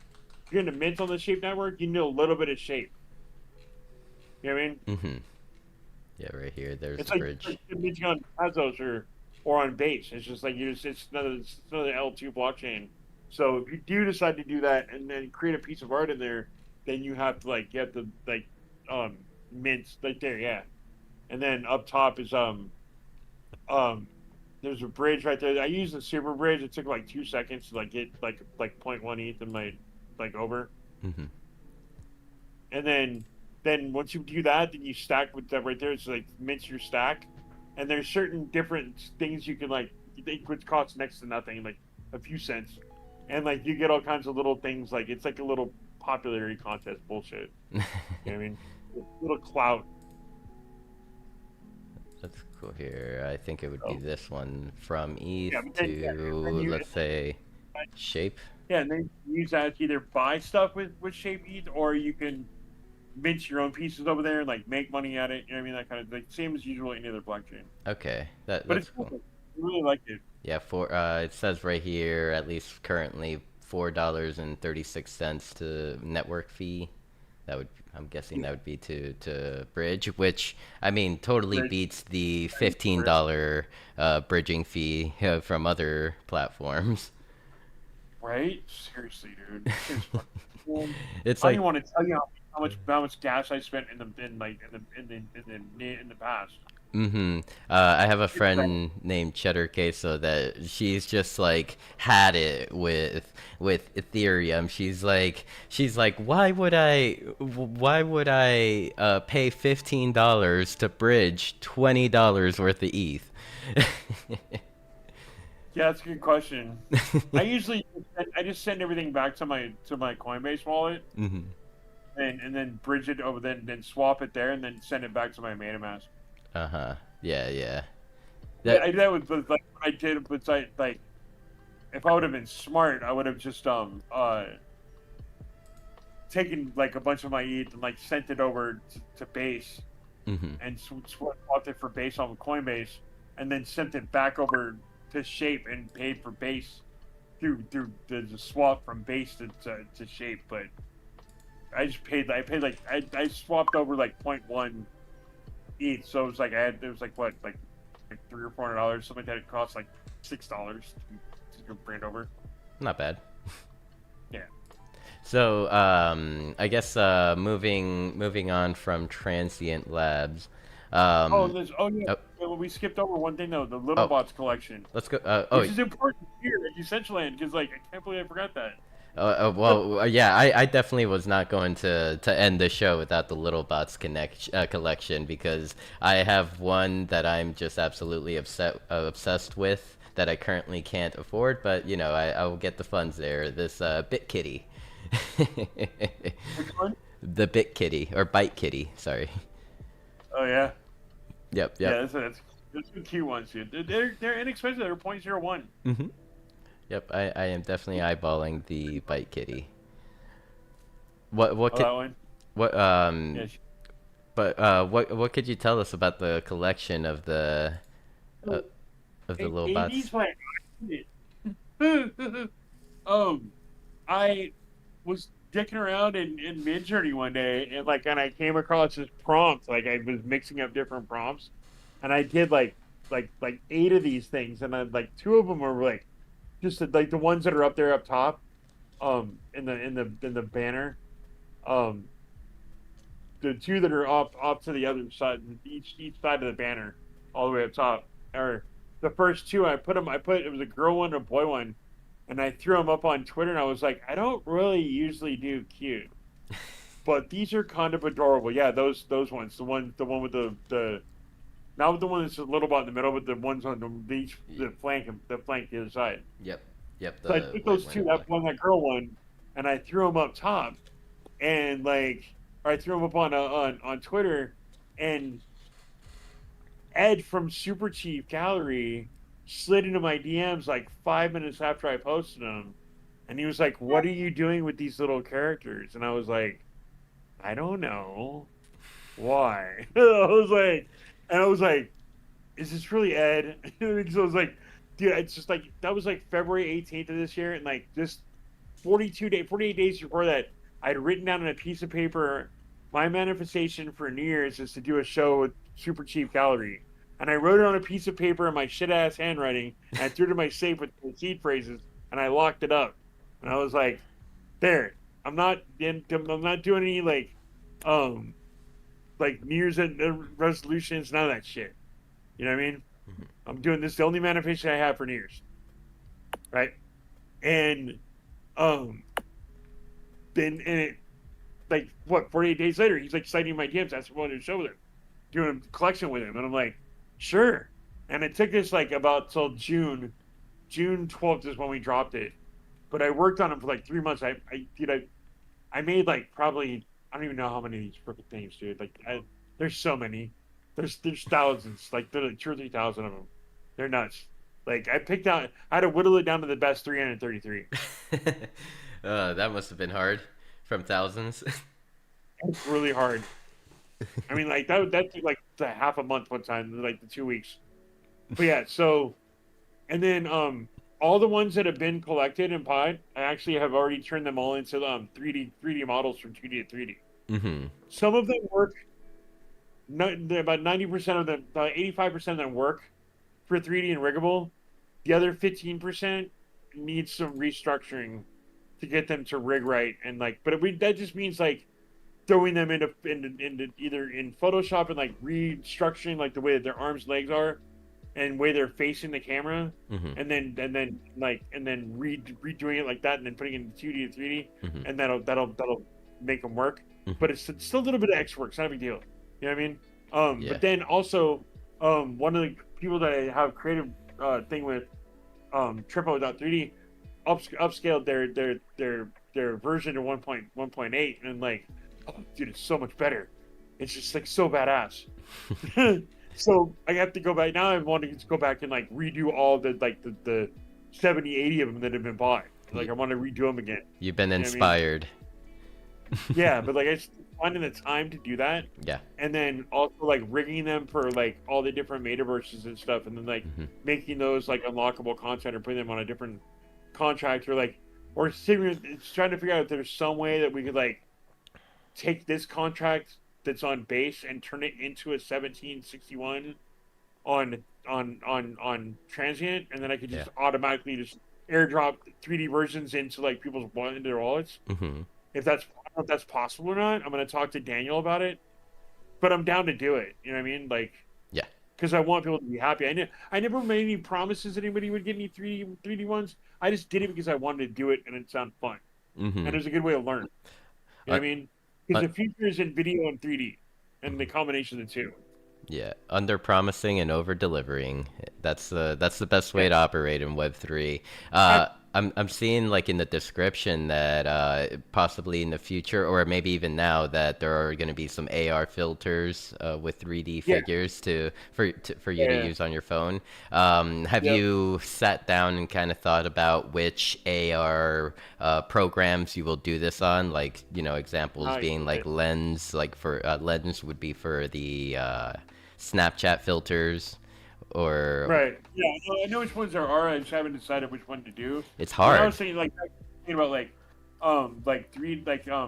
making that kind of on demand. If people wanted me to do that, I could do it for them. Okay. Okay. Yeah, and you would then ask them which platform they would want it from or in. Okay. Yeah. Because like personally, like I've had like wild dreams. Like right now, I'm currently wearing my Mew merch. Like this is Mew merch, you know. But and so then like early on, the part that would stop me from actually doing this was because I wanted to add an AR aspect to my merch. And there, you know, from looking at all the different options, there wasn't that universal option that I could just add to the merch and then like someone would like, you know, look at you through their camera and be able to see whatever like a Mew bubble or the Mew There's or Rage Nation Apparel, which is like all I ever wear. Is their clothing line. They actually have a bunch of AR interactive T-shirts that work with the Artivibe app. what app? Artivibe, Ar- Arteivie, Artivibe. You ever heard of that? No, I have not. How do people not know about that? Well, that's why you're here. You're here to educate us, and you know you're definitely sharing a lot of insight with us. I have three pieces on mint gold dust that are AR interactive that are like when you point your camera at the screen from the phone from the screen to the Artivibe app, then they come alive and like they've been in like all over the place, like all over like I've had like showings of them in like Texas for Austin, Texas for South by Southwest and like a couple other places. It's really cool. Like it's dope. Like basically with Artivibe, you just you take the animated version and you take the static version and they have a bridge. They can do it for free. Okay. There's a 3D version of it too. Yeah, it's AR. No, It's dope though. that is dope. That's right. That's what I was going to do with the Shapes of Divine stuff. I was going to use the Artivibe app to do AR interactive pieces in the book. Hmm. You know what I mean? But I also like, you know, I'm an owner of the gold crypto pills, Yeah. and I had that the AR 3D the AR filter they had on Snapchat Hmm. for for the crypto pills, and I used to run around town all the time in raves and shit when they like 2 years ago. Like, put the crypto pill like dancing on the turntables Yeah. and like all the time back then. It's like, And Artivibe works with both like Android and Apple. yes. That's dope. I mean, definitely, yeah. Yeah, This is actually, big for me. and it works with the Ray-Ban glasses too. Oh, like the are you referring to like the ones with that are a collaboration between Meta? Like the Yeah. okay, Yeah, you can install Artivibe on those. that's dope. Hmm. That looks like- Artivibe, well, they charge their artists by the view of their art, like, but there's a free account that you can do like up to 50 views per month. Mhm. Okay. Like as a like kind of a subscription, let's say. Yeah, if you want to work with the actual like 3D elements of the Artivibe app, where you have like multiple Artivibe or 3D artifacts that make up one image, then you have to pay for the subscription to use their 3D element, their 3D AR. But if you want to just basic AR, where it's like an animated piece with a static piece, you want to bridge them together and make it AR, it's free. Okay. But the little bots, so like I've been using Tripo 3D is what I've been doing to turn these things into 3D pieces.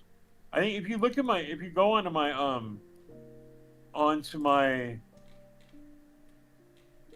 I don't know how to do it from the desktop, but I know like somewhere like way down on my Twitter, I know how to do it from the phone. If I'm on the phone, I can look it up. Mm-hmm. Because you ever notice like with Twitter like or the X, Mm-hmm. like there's no little search button for somebody's profile Yep. on the top on the desktop. Yeah, what I found kind of helpful with these different aspects is adding them to the highlights tab in on your Yeah. Twitter. Yeah. What? But you could also like but if you also anything you put as your pin post when it becomes it automatically adds it to the highlights tab. Oh, does it? Oh, I didn't know. I didn't know that either. You have to unhighlight it if you want it to Okay. let me see if I can find this really fast. I need to Yeah, for sure, for sure. repost it or something. And I'll take this moment to thank everyone that is still here watching tonight's episode. Chazz has been dropping a lot of golden nuggets for us. One exists. I think I saw a question from you in the chat here in the CBD stage. If you'd like to come up and ask, definitely we could secure some time for you to do that. Just just raise your hand and I'll get you up here. So if you want to, like, if you go to my Twitter and like right underneath my pin post, like refresh it and go underneath my pin, you'll see the Okay, let's see. Back to your Twitter. Let's go over to your post. Your pin post is right here, and then right here. underneath it. Yeah, see right there. Yep. There you go. That was me like showing off that I actually had like everything like separated and folded for all the pieces that have been bought. You know what I mean? Just to show people like I was actually on it. And these are like little videos of the I was doing a comparison between AOI on Uni and whatchamacallit, Triple 3D, like the different quality. Mm-hmm. Okay, I see. Yeah, I mean, Ian. Let's see. Let me see if I can full screen them. You should be able to. You should be able to tap on them. Yep. I got him. On a personal level, like for you, which one are you kind of leaning towards more? Honestly, the AI Uni. The AI Uni. I hate to say it. For what aspects of it stand out to you? It just looks cleaner. but the new version of Trippo is even better than that though. I haven't published any of those, but the new version of that is way better. Mm-hmm. Let's see. Yeah, Like a little bit better than that one of Unity AI. You know what I mean? So yeah. So it's always ever changing, so it's kind of hard to even lock down with one program, really. So I'm constantly like trying new stuff with this kind of thing. So. Mm-hmm. Do you think the world is ready for AR aspects to like to their digital world, or do you think there still needs to be a little more development happening? I think they're ready. They just they need a little tiny push. I agree. You know what I mean, if you look down, if you scroll down on my profile again, like underneath, let's see, like underneath the skulls up there. Underneath the skulls, it says right here, listen to underneath that, there's another. I did a post right there. These are the newer ones. These are the cousins of the little bots. Little bots cousins. Yeah, I love it. You full screen that video, so it's not a GIF. It should come out. There you go. Yeah, here, let's start it all over from the beginning here. There's 69 of these. So far 16. Will there be thousands at one point? There's 69. I'm not doing anymore. God damn it. 69 cousins. Yeah, I don't know where I'm gonna put them at though. Yet I'm like, I wanna kind of like use these as like like tease these out as like a incentive to get the the other little bots for the original little bots, because if you own a little bot, then you automatically be allow listed for this. And what are they going to be named? Is it just going to be little bot cousins or I'm not calling little cousins. little cousins, little cuz? Like little cousins. They be spelled like capital L one, lowercase L, and then capital C, capital lowercase U, and then capital Z, and then apostrophe NX or NZ. Like, you know what I mean? Like cousins, like that. You know what I mean? Like, or do some funky spelling with them. yeah, or you like even to go a little funkier, you could go like at the beginning of cousins, instead of using a C, using a K. Yeah, that's true. Huh? Something to think about. You know, I'm just throwing These it ones out. have see-through bodies. They have like Lego traits. Yeah, I've seen the Lego hands on some of them. Yeah, they're a little bit different. Which I was kind of worried about the whole Lego trait. I don't want Lego coming after me. As the great words of my friend Rustan, it's better to ask for forgiveness than to ask for permission. Yeah. So Okay, they so are adorable though. They're really cute. they are. There's even a board. Did you see that one? There's actually a naked bored ape one in there. I made an ape one. It's like a little clear-bodied skeleton. Like, it's hilarious, dude. Oh, I saw a different clear body one there, but not the one you were referring to. I'm trying to... I think we're close. Is this one it? Right here? No, that's the Deadmau one. Hey, I'm a big fan of Deadmau. Me too. That's what brought me into Decentraland 2021. Oh. No, that's No. that's not it. I competed against him for a remix contest one time. Really? How'd that go? He won. He won. Yeah, he's very talented. Yeah, it was, and I love the remix. It was a remix of Tiny Dancer by Elton John. That he had produced. It was a remix contest. It was like that one. Yep. That's why Bored Ape clear body won. It's hilarious, dude. So right now, oh, go ahead. With the beat headphones on. Yep. That I definitely noticed them. Right now we have One Existence up on stage.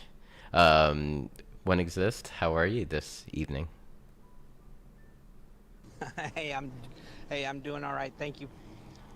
Thanks for letting me come up to ask. I thought going through those, I swore I saw an unknower. By the way, Probably. it was kind of a Daft Punkish kind of look. Oh yeah, there's a couple of those in there. Okay, a friend of ours, he kind of got a style like that he posts a lot. So, but anyway, so you've talked about all these different platforms and such. I'm curious, how do you keep track of all of them? And out of them all, which has had the best overall experience for you, as far as whether it's ease of use and UI for you putting your art on there, and for your collectors to collect, and blockchain, methods of payment, and just numbers of people It used to be Foundation. Used to be, and it actually used to be OpenSea before that. You know, OpenSea wasn't that bad back in the day. Like, it was good I mean, maybe it's because it was good because, shit, that's all we had. You know what I mean? Like, a lot of us couldn't get into Foundation yet. You know what I mean? So, like, I had to get invited to Foundation. You know, but I mean, like with the Shapes of Divine one, like way back in 2021, 22, like, shit, I sold 32 of those things off of off a OpenSea. You know what I mean? Out of 100, that wasn't bad considering. You know, middle of a bowl. Like, and I was selling them for either 0.11 or 0.222. A couple of them sold for 0.333. You know, depending on how much work I put in them to what I priced them at. And so Nifty Kit worked really well for the little bots like launch, but then it just kind of slowed down after the first like week or two, and I just airdropped myself all the pieces and put them back up on OpenSea for cost of mints, because it was just like it was easier to put them there and list them there, because like and I tried doing it with Rarible, and it kept like breaking on me, and it pissed me off. Like it wasn't even ready for base yet. You know, OpenSea was the only one that was working like 6 months ago when I put those all on secondary. But for the most part, I mean, like, and now I love Transient. Now the Transient's like my favorite now. Like I only sold I only had this one edition on Transient, but if I could move all of half of my contracts over to Transient, I would, honestly. You know what I mean? If I could somehow like turn my manifold contracts into 1670, 1761, 60 like contracts, where I could actually add more to the board and turn them into more of dynamic NFTs, I would do it. I'd pay good money to be able to go do that. Okay, I've not heard of that one. Make sure, if you can, make sure the link to the bots gets either put in this voice chat, or even better, the general here, in case others are interested. I'd like to take a look myself. And I have one more question that I'd love to ask. Now, I don't usually I would have a specific person in mind when I'd ask this, but who has been your greatest inspiration? And if they were here, whether they live or dead right now, what is something you would like to ask them or say to them?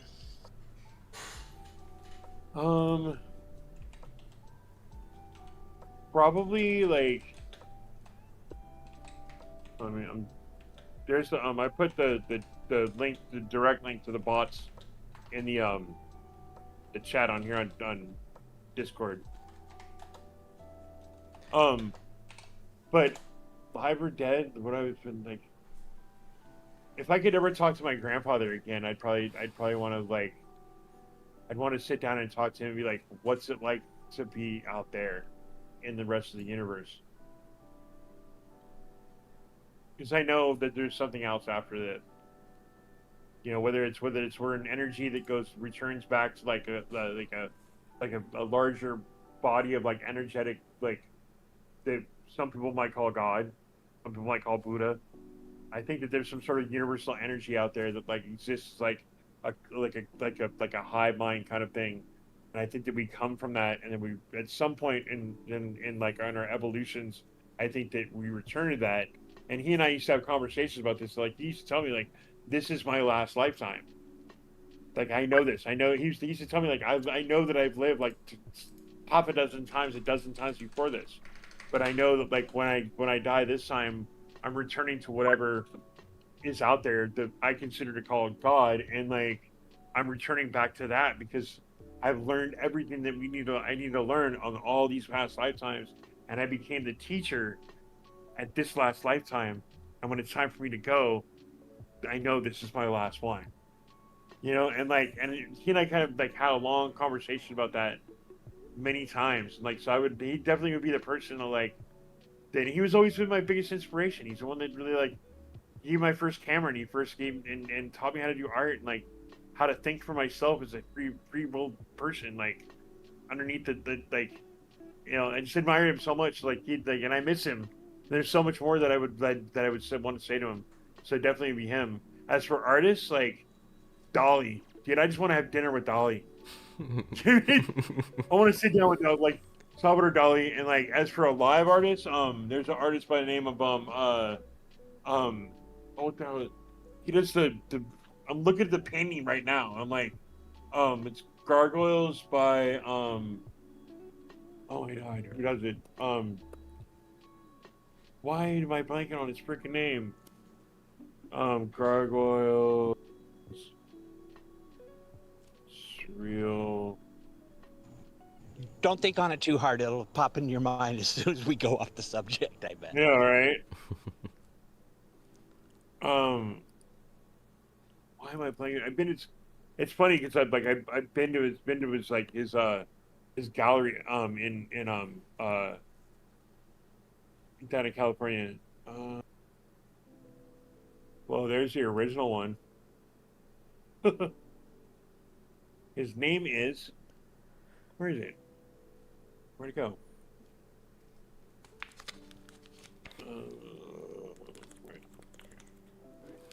Why is it not giving me his name? Michael Parks is his name. Is the name of the artist. I don't know if you guys have ever heard of him or not, but spelled Parkes. Michael Parks. He's a surreal painter. He has like surreal painting. He's amazing. He's like, he's another one I have his coffee table book sitting on my coffee table. You know what I mean? So, but those are definitely like he's the one that's alive still that I know of, and I would love to just hang out with him and like watch him paint and like observe the way that he just like how he creates and the way his mind works and just have a conversation with him. It'd be really cool. I love how you took that, and that's amazing. Thank you so much. Yeah. Amazing questions one exist. Thank you for coming up. And in a way, you kind of did ask the kind of like a question that I had for like, you know, just once we got past this. So then, I mean, and you asked it in such a eloquent way. So I think way better than I would have asked it, to tell you the truth.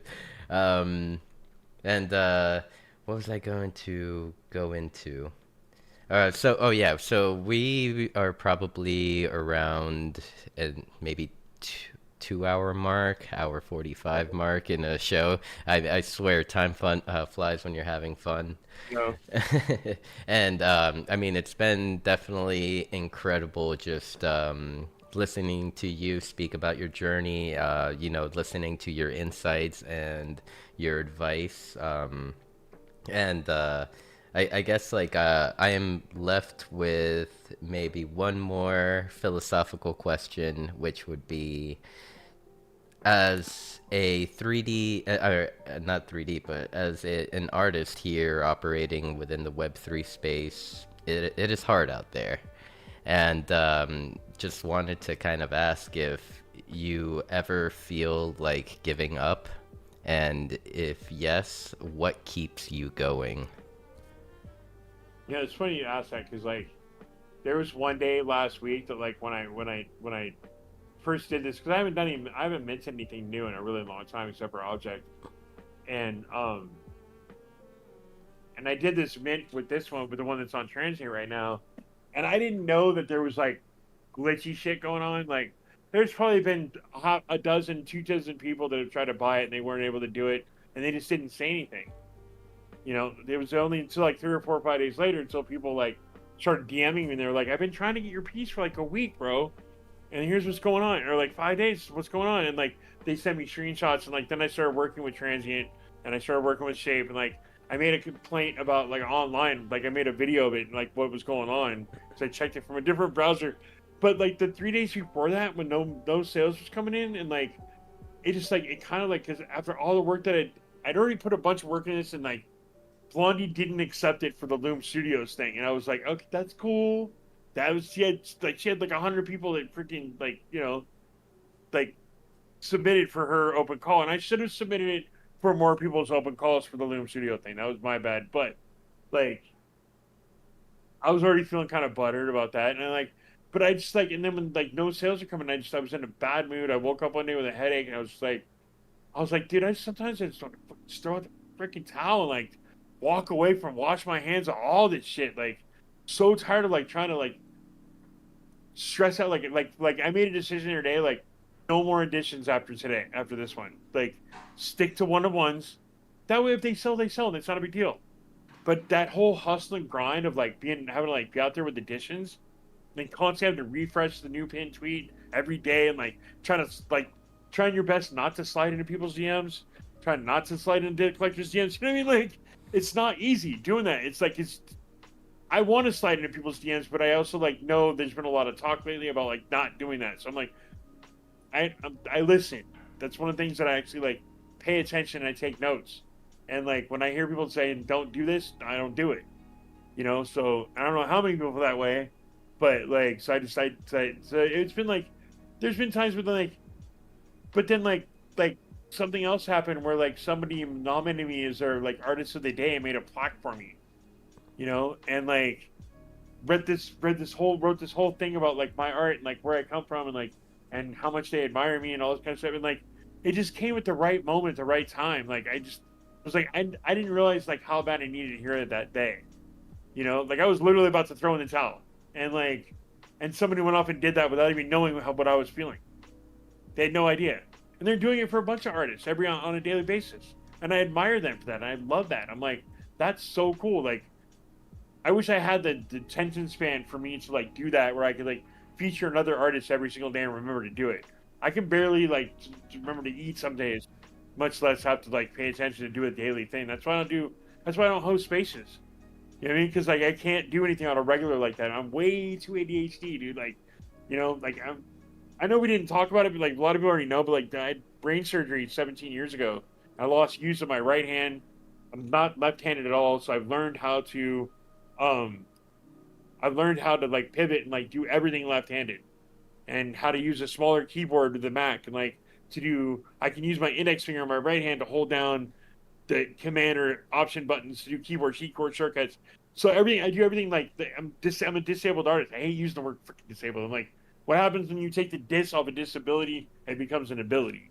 You know what I mean? Like Exactly. It's literally my superpower. You know what I mean? Like the fact that I have to do everything left-handed, I'm not left-handed, is like that's my superpower.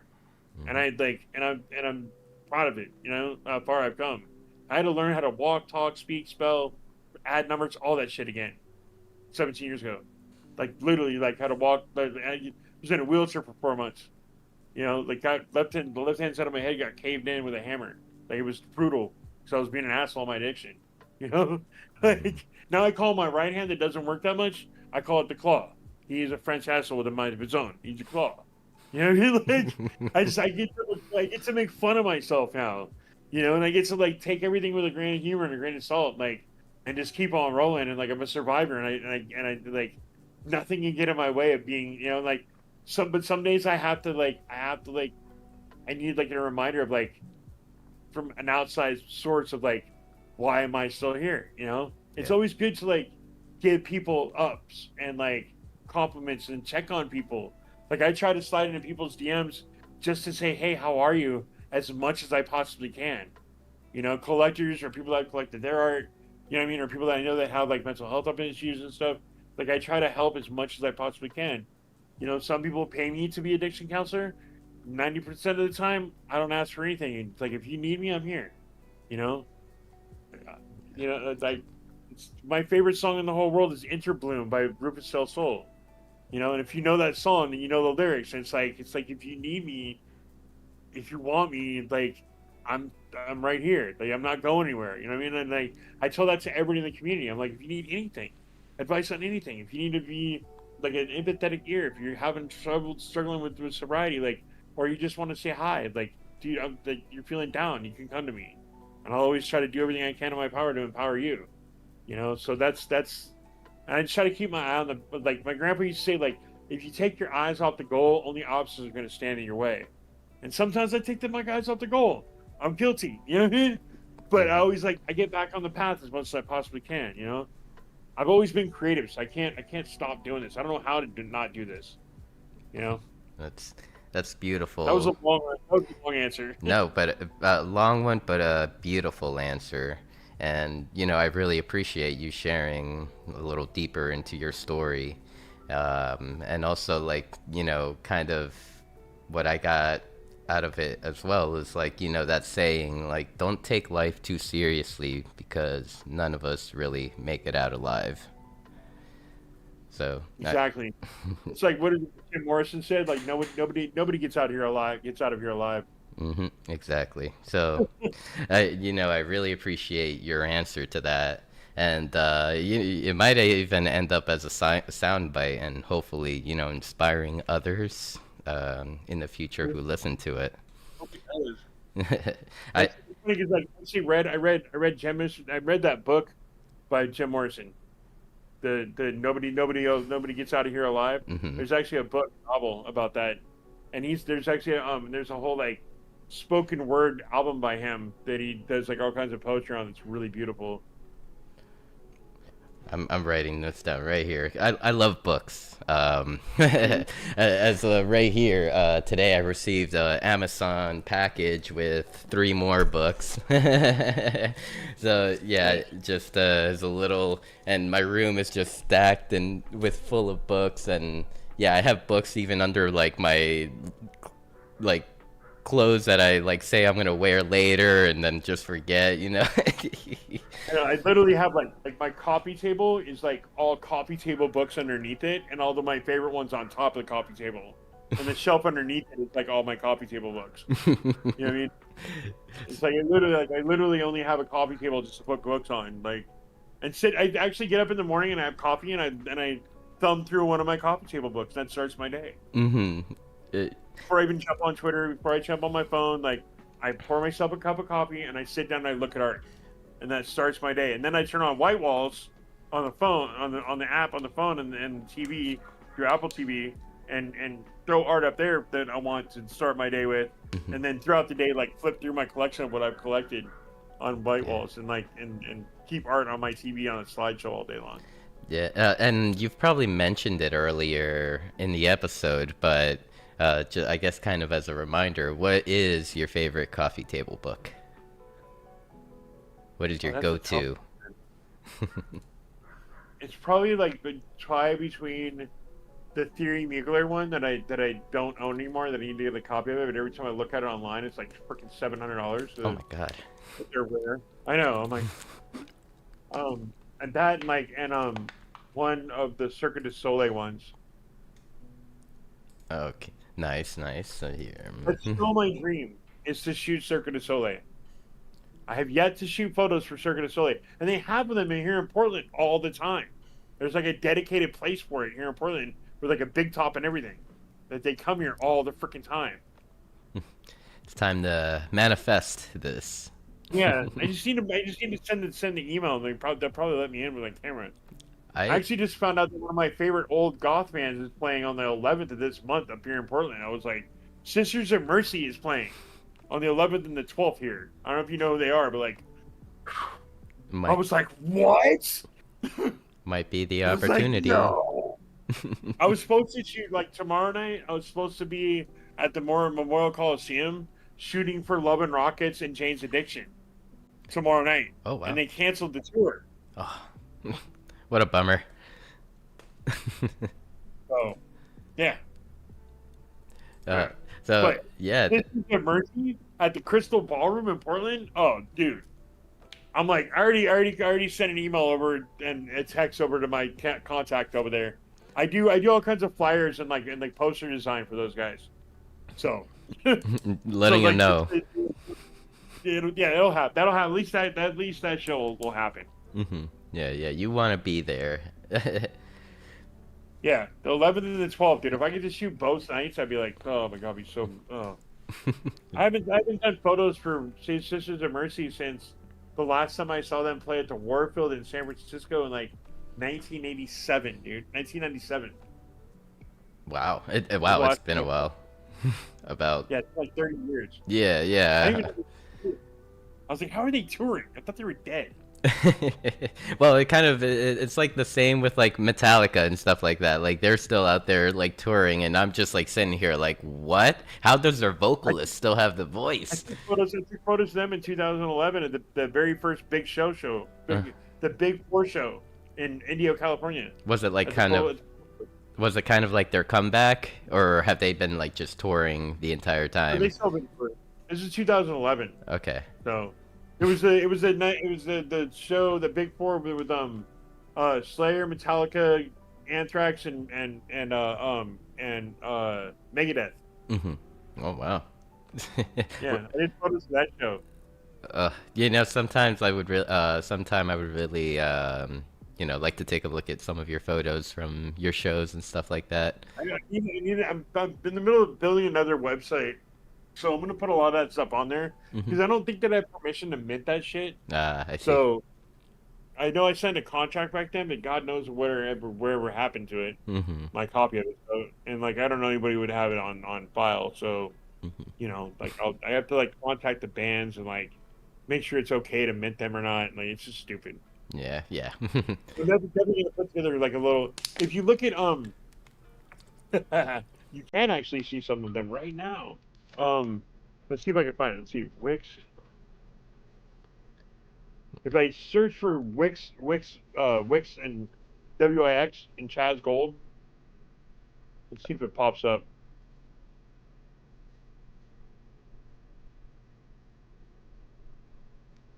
Uh,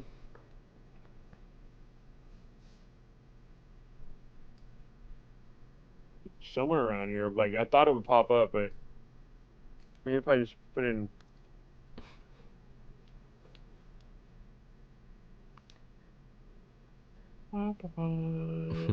Well, I mean, even if you can't find it now, like we like to hang out in this Discord in particular, like in general chat, a bunch of us will like get together. If anything, you could probably share your screen at one point or something. We could flip through them together. You can go down memory lane for a little bit with us. Oh, I actually found it. Ooh. I think this is it. Should be it. I'm just trying to like figure out which one is this one's actually active still. How do you um is it asking me to update my of course it is because like let's see if I can actually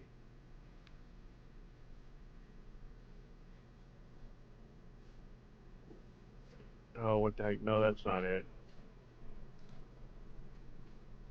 That was the one that I actually started and never finished. There's a bunch of the original stuff on there. Yeah, if I find it, I'll post it though. For sure. For sure. And so I guess I mean we've been running the show for a while. Oh, I see Yolantis is gonna pop out. Have a great night, Yolantis. Thank you so much for being here tonight. Really appreciate your time. And I guess before I get into maybe even like some closing questions, I'll pass it back to One Exist in case he has any other questions he'd like to ask you. Nope, I think I'm good right now. Thank you very much. Great show. Thanks for your questions, dude. I really appreciate it. Mm-hmm. Yeah, thank you, One Exist. You use a real one, my brother. Use a real one. Always here supporting Mew. Okay, so I guess coming into closing questions, for any artists coming into Web3, being, let's say, having a career in the physical world and trying to dip their feet into Web3, what are some platforms you would recommend for them to check out? I mean, definitely like check in on like look into like the like transient transient's like the one really you know Transient has your heart right now. yeah like they're doing things they're doing all the right things, you know what I mean. Mm-hmm. That's awesome. Okay, so So, transient. If anyone would ever like to contact you, whether if it's like I don't to collaborate or to say, "Hey, Chaz, you're doing a great job," or to surprise you, what would be the best way for them to get a hold of you? um just send me a DM, you know. Mm-hmm. On Twitter, what would be the best platform? Twitter, because like I check everything, you know what I mean. All right. I And even checked my my back end stuff, okay. like the message request box. Yep. Yep. Full of scammers. Sometimes maybe. Yeah, Sometimes you'll usually get some like gold. there's good people in there. You know what I mean? Like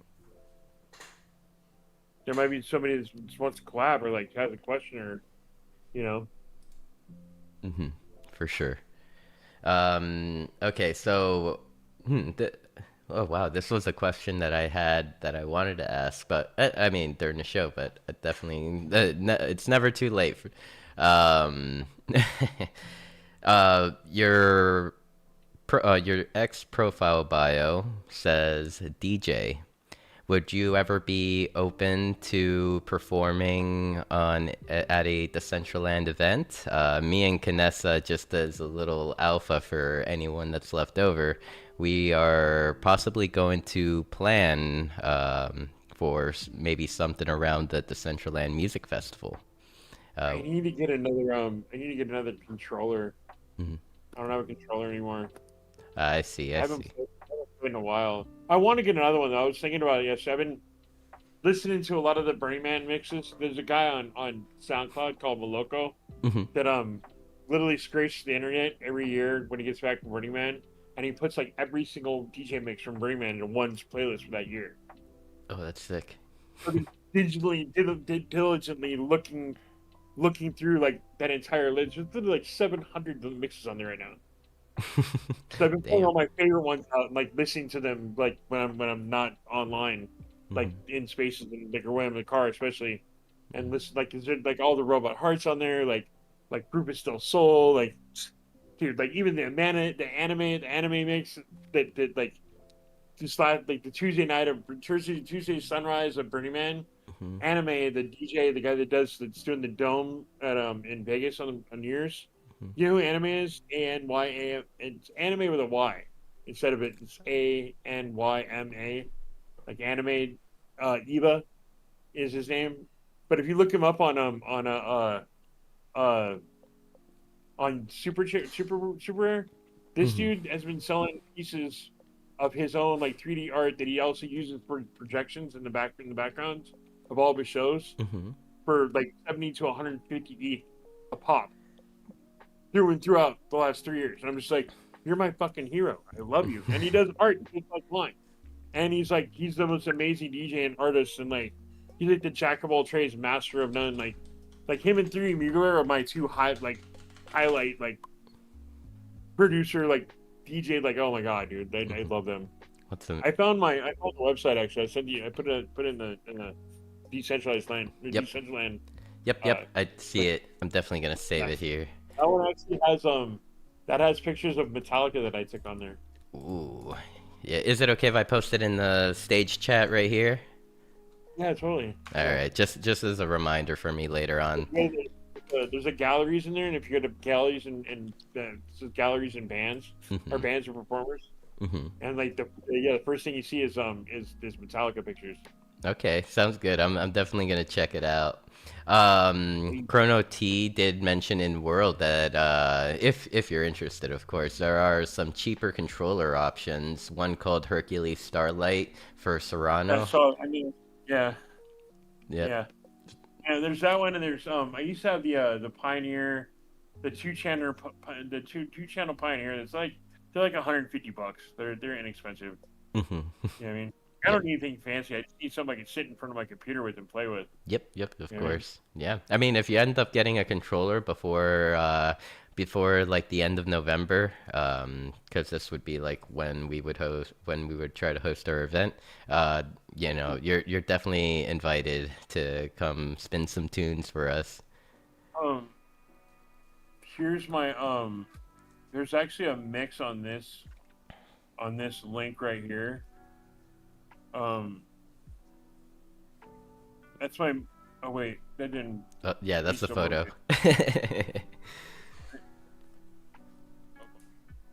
over here.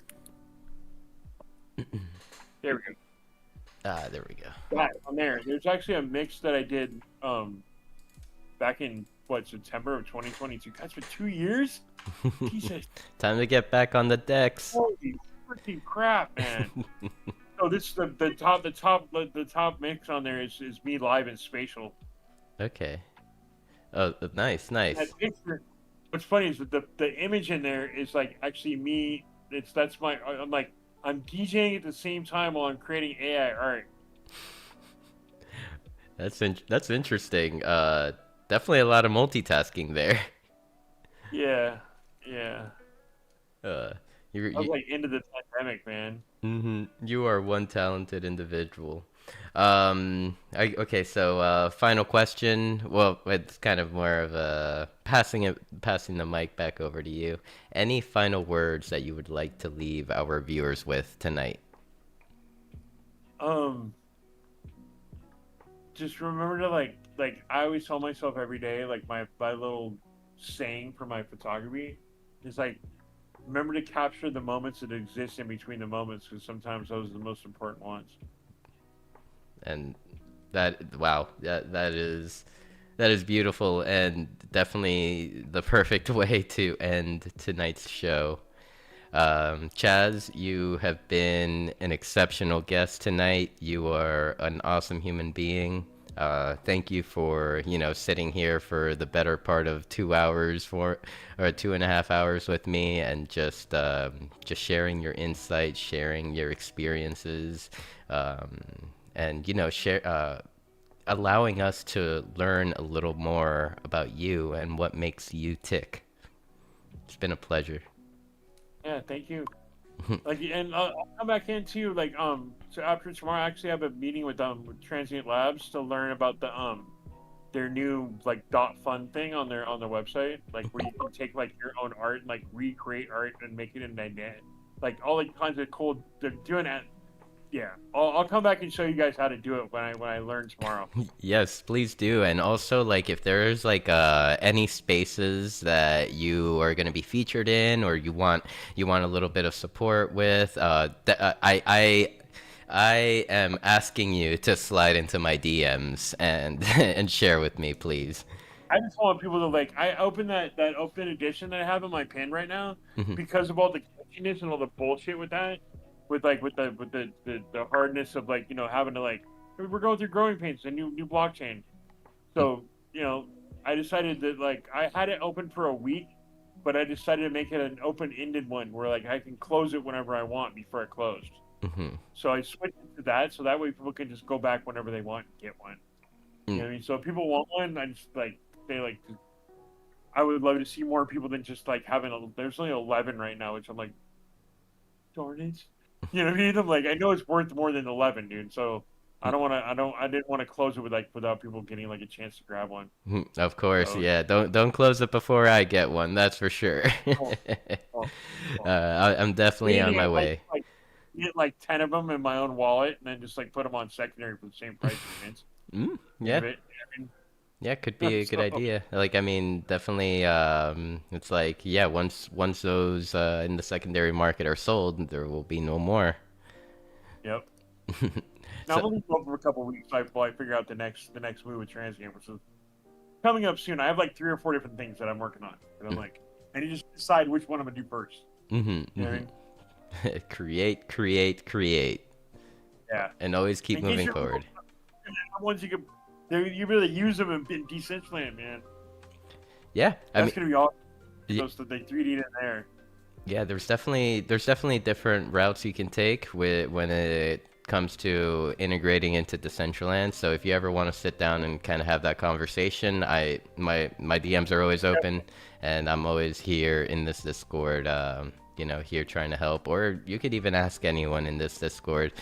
They're all very, very helpful individuals and loving and very passionate. Yeah, I noticed that already. That's pretty cool. I'll let you know, like, soon. Like, so I need to get my shit together and do that with the. I need to start pushing the little bots out again. You know what I mean? Mm-hmm. Yeah. Yep. Start Definitely. getting the word out about those. Like, I need to start like concentrate on those for a little while, because there's a little bull run going on right now. People are collecting again. Mm-hmm. So It, you know what I mean? yeah. Yeah. I'm gonna ask Daniel tomorrow if I can somehow like merge that into a transient labs contract tomorrow to Mhm. find out what the steps are to do that. So if I can do that, then I can really focus and concentrate on like turning into the 3D ones and having a place to drop those in as airdrops. You know, Yeah. So Yeah, I mean, Yeah. whatever you learn, definitely I'm open to learning about it as well. So yeah, whenever you're ready, we'll be here. Definitely. And yeah, once again, thank you thank you for being on tonight's show. And Thanks for having me. that is a wrap for tonight. Thanks, Phil. uh, Good night. So, anyone that is left over for tonight, tonight I won't be playing any shows. I'm gonna call it a night early. Currently in Southwest Florida, we might get hit with a major Category 3 to 5 storm, hurricane. So definitely got to be up early and make sure that we are hunkering down, making sure I pick up different small objects within the 1.5 acres that my family owns. So yeah, definitely gotta do a little bit of housework around, and find ways to comfort Maki throughout a storm. Maki is my little ferret, for anyone that's wondering. So yeah, thank you so much for everyone's support tonight. If the storm allows us, we will be back here at Meta One Design headquarters for another episode of Beyond the NFT. And our special guest next week, October 14th, will be Bobby Yaps. So that should be yeah. Thank you, Chazz. BDM, you're right. Yep. The storm should be making landfall around Wednesday afternoon, 3 p.m. around there. They're saying it might be a Category 3, but I mean, anything that the Weather Channel says at this moment is just a suggestion, because like we don't really know until like about maybe 24 to 12 hours before the storm actually makes landfall. All right, I'm gonna dump out. I gotta make a phone call, so I'll talk to you guys later. Take care. Have a great night. Bye. And to my stragglers, yes, thank you so much for being here. Anyone that's watching on Twitch, I am going to raid on over to the next channel.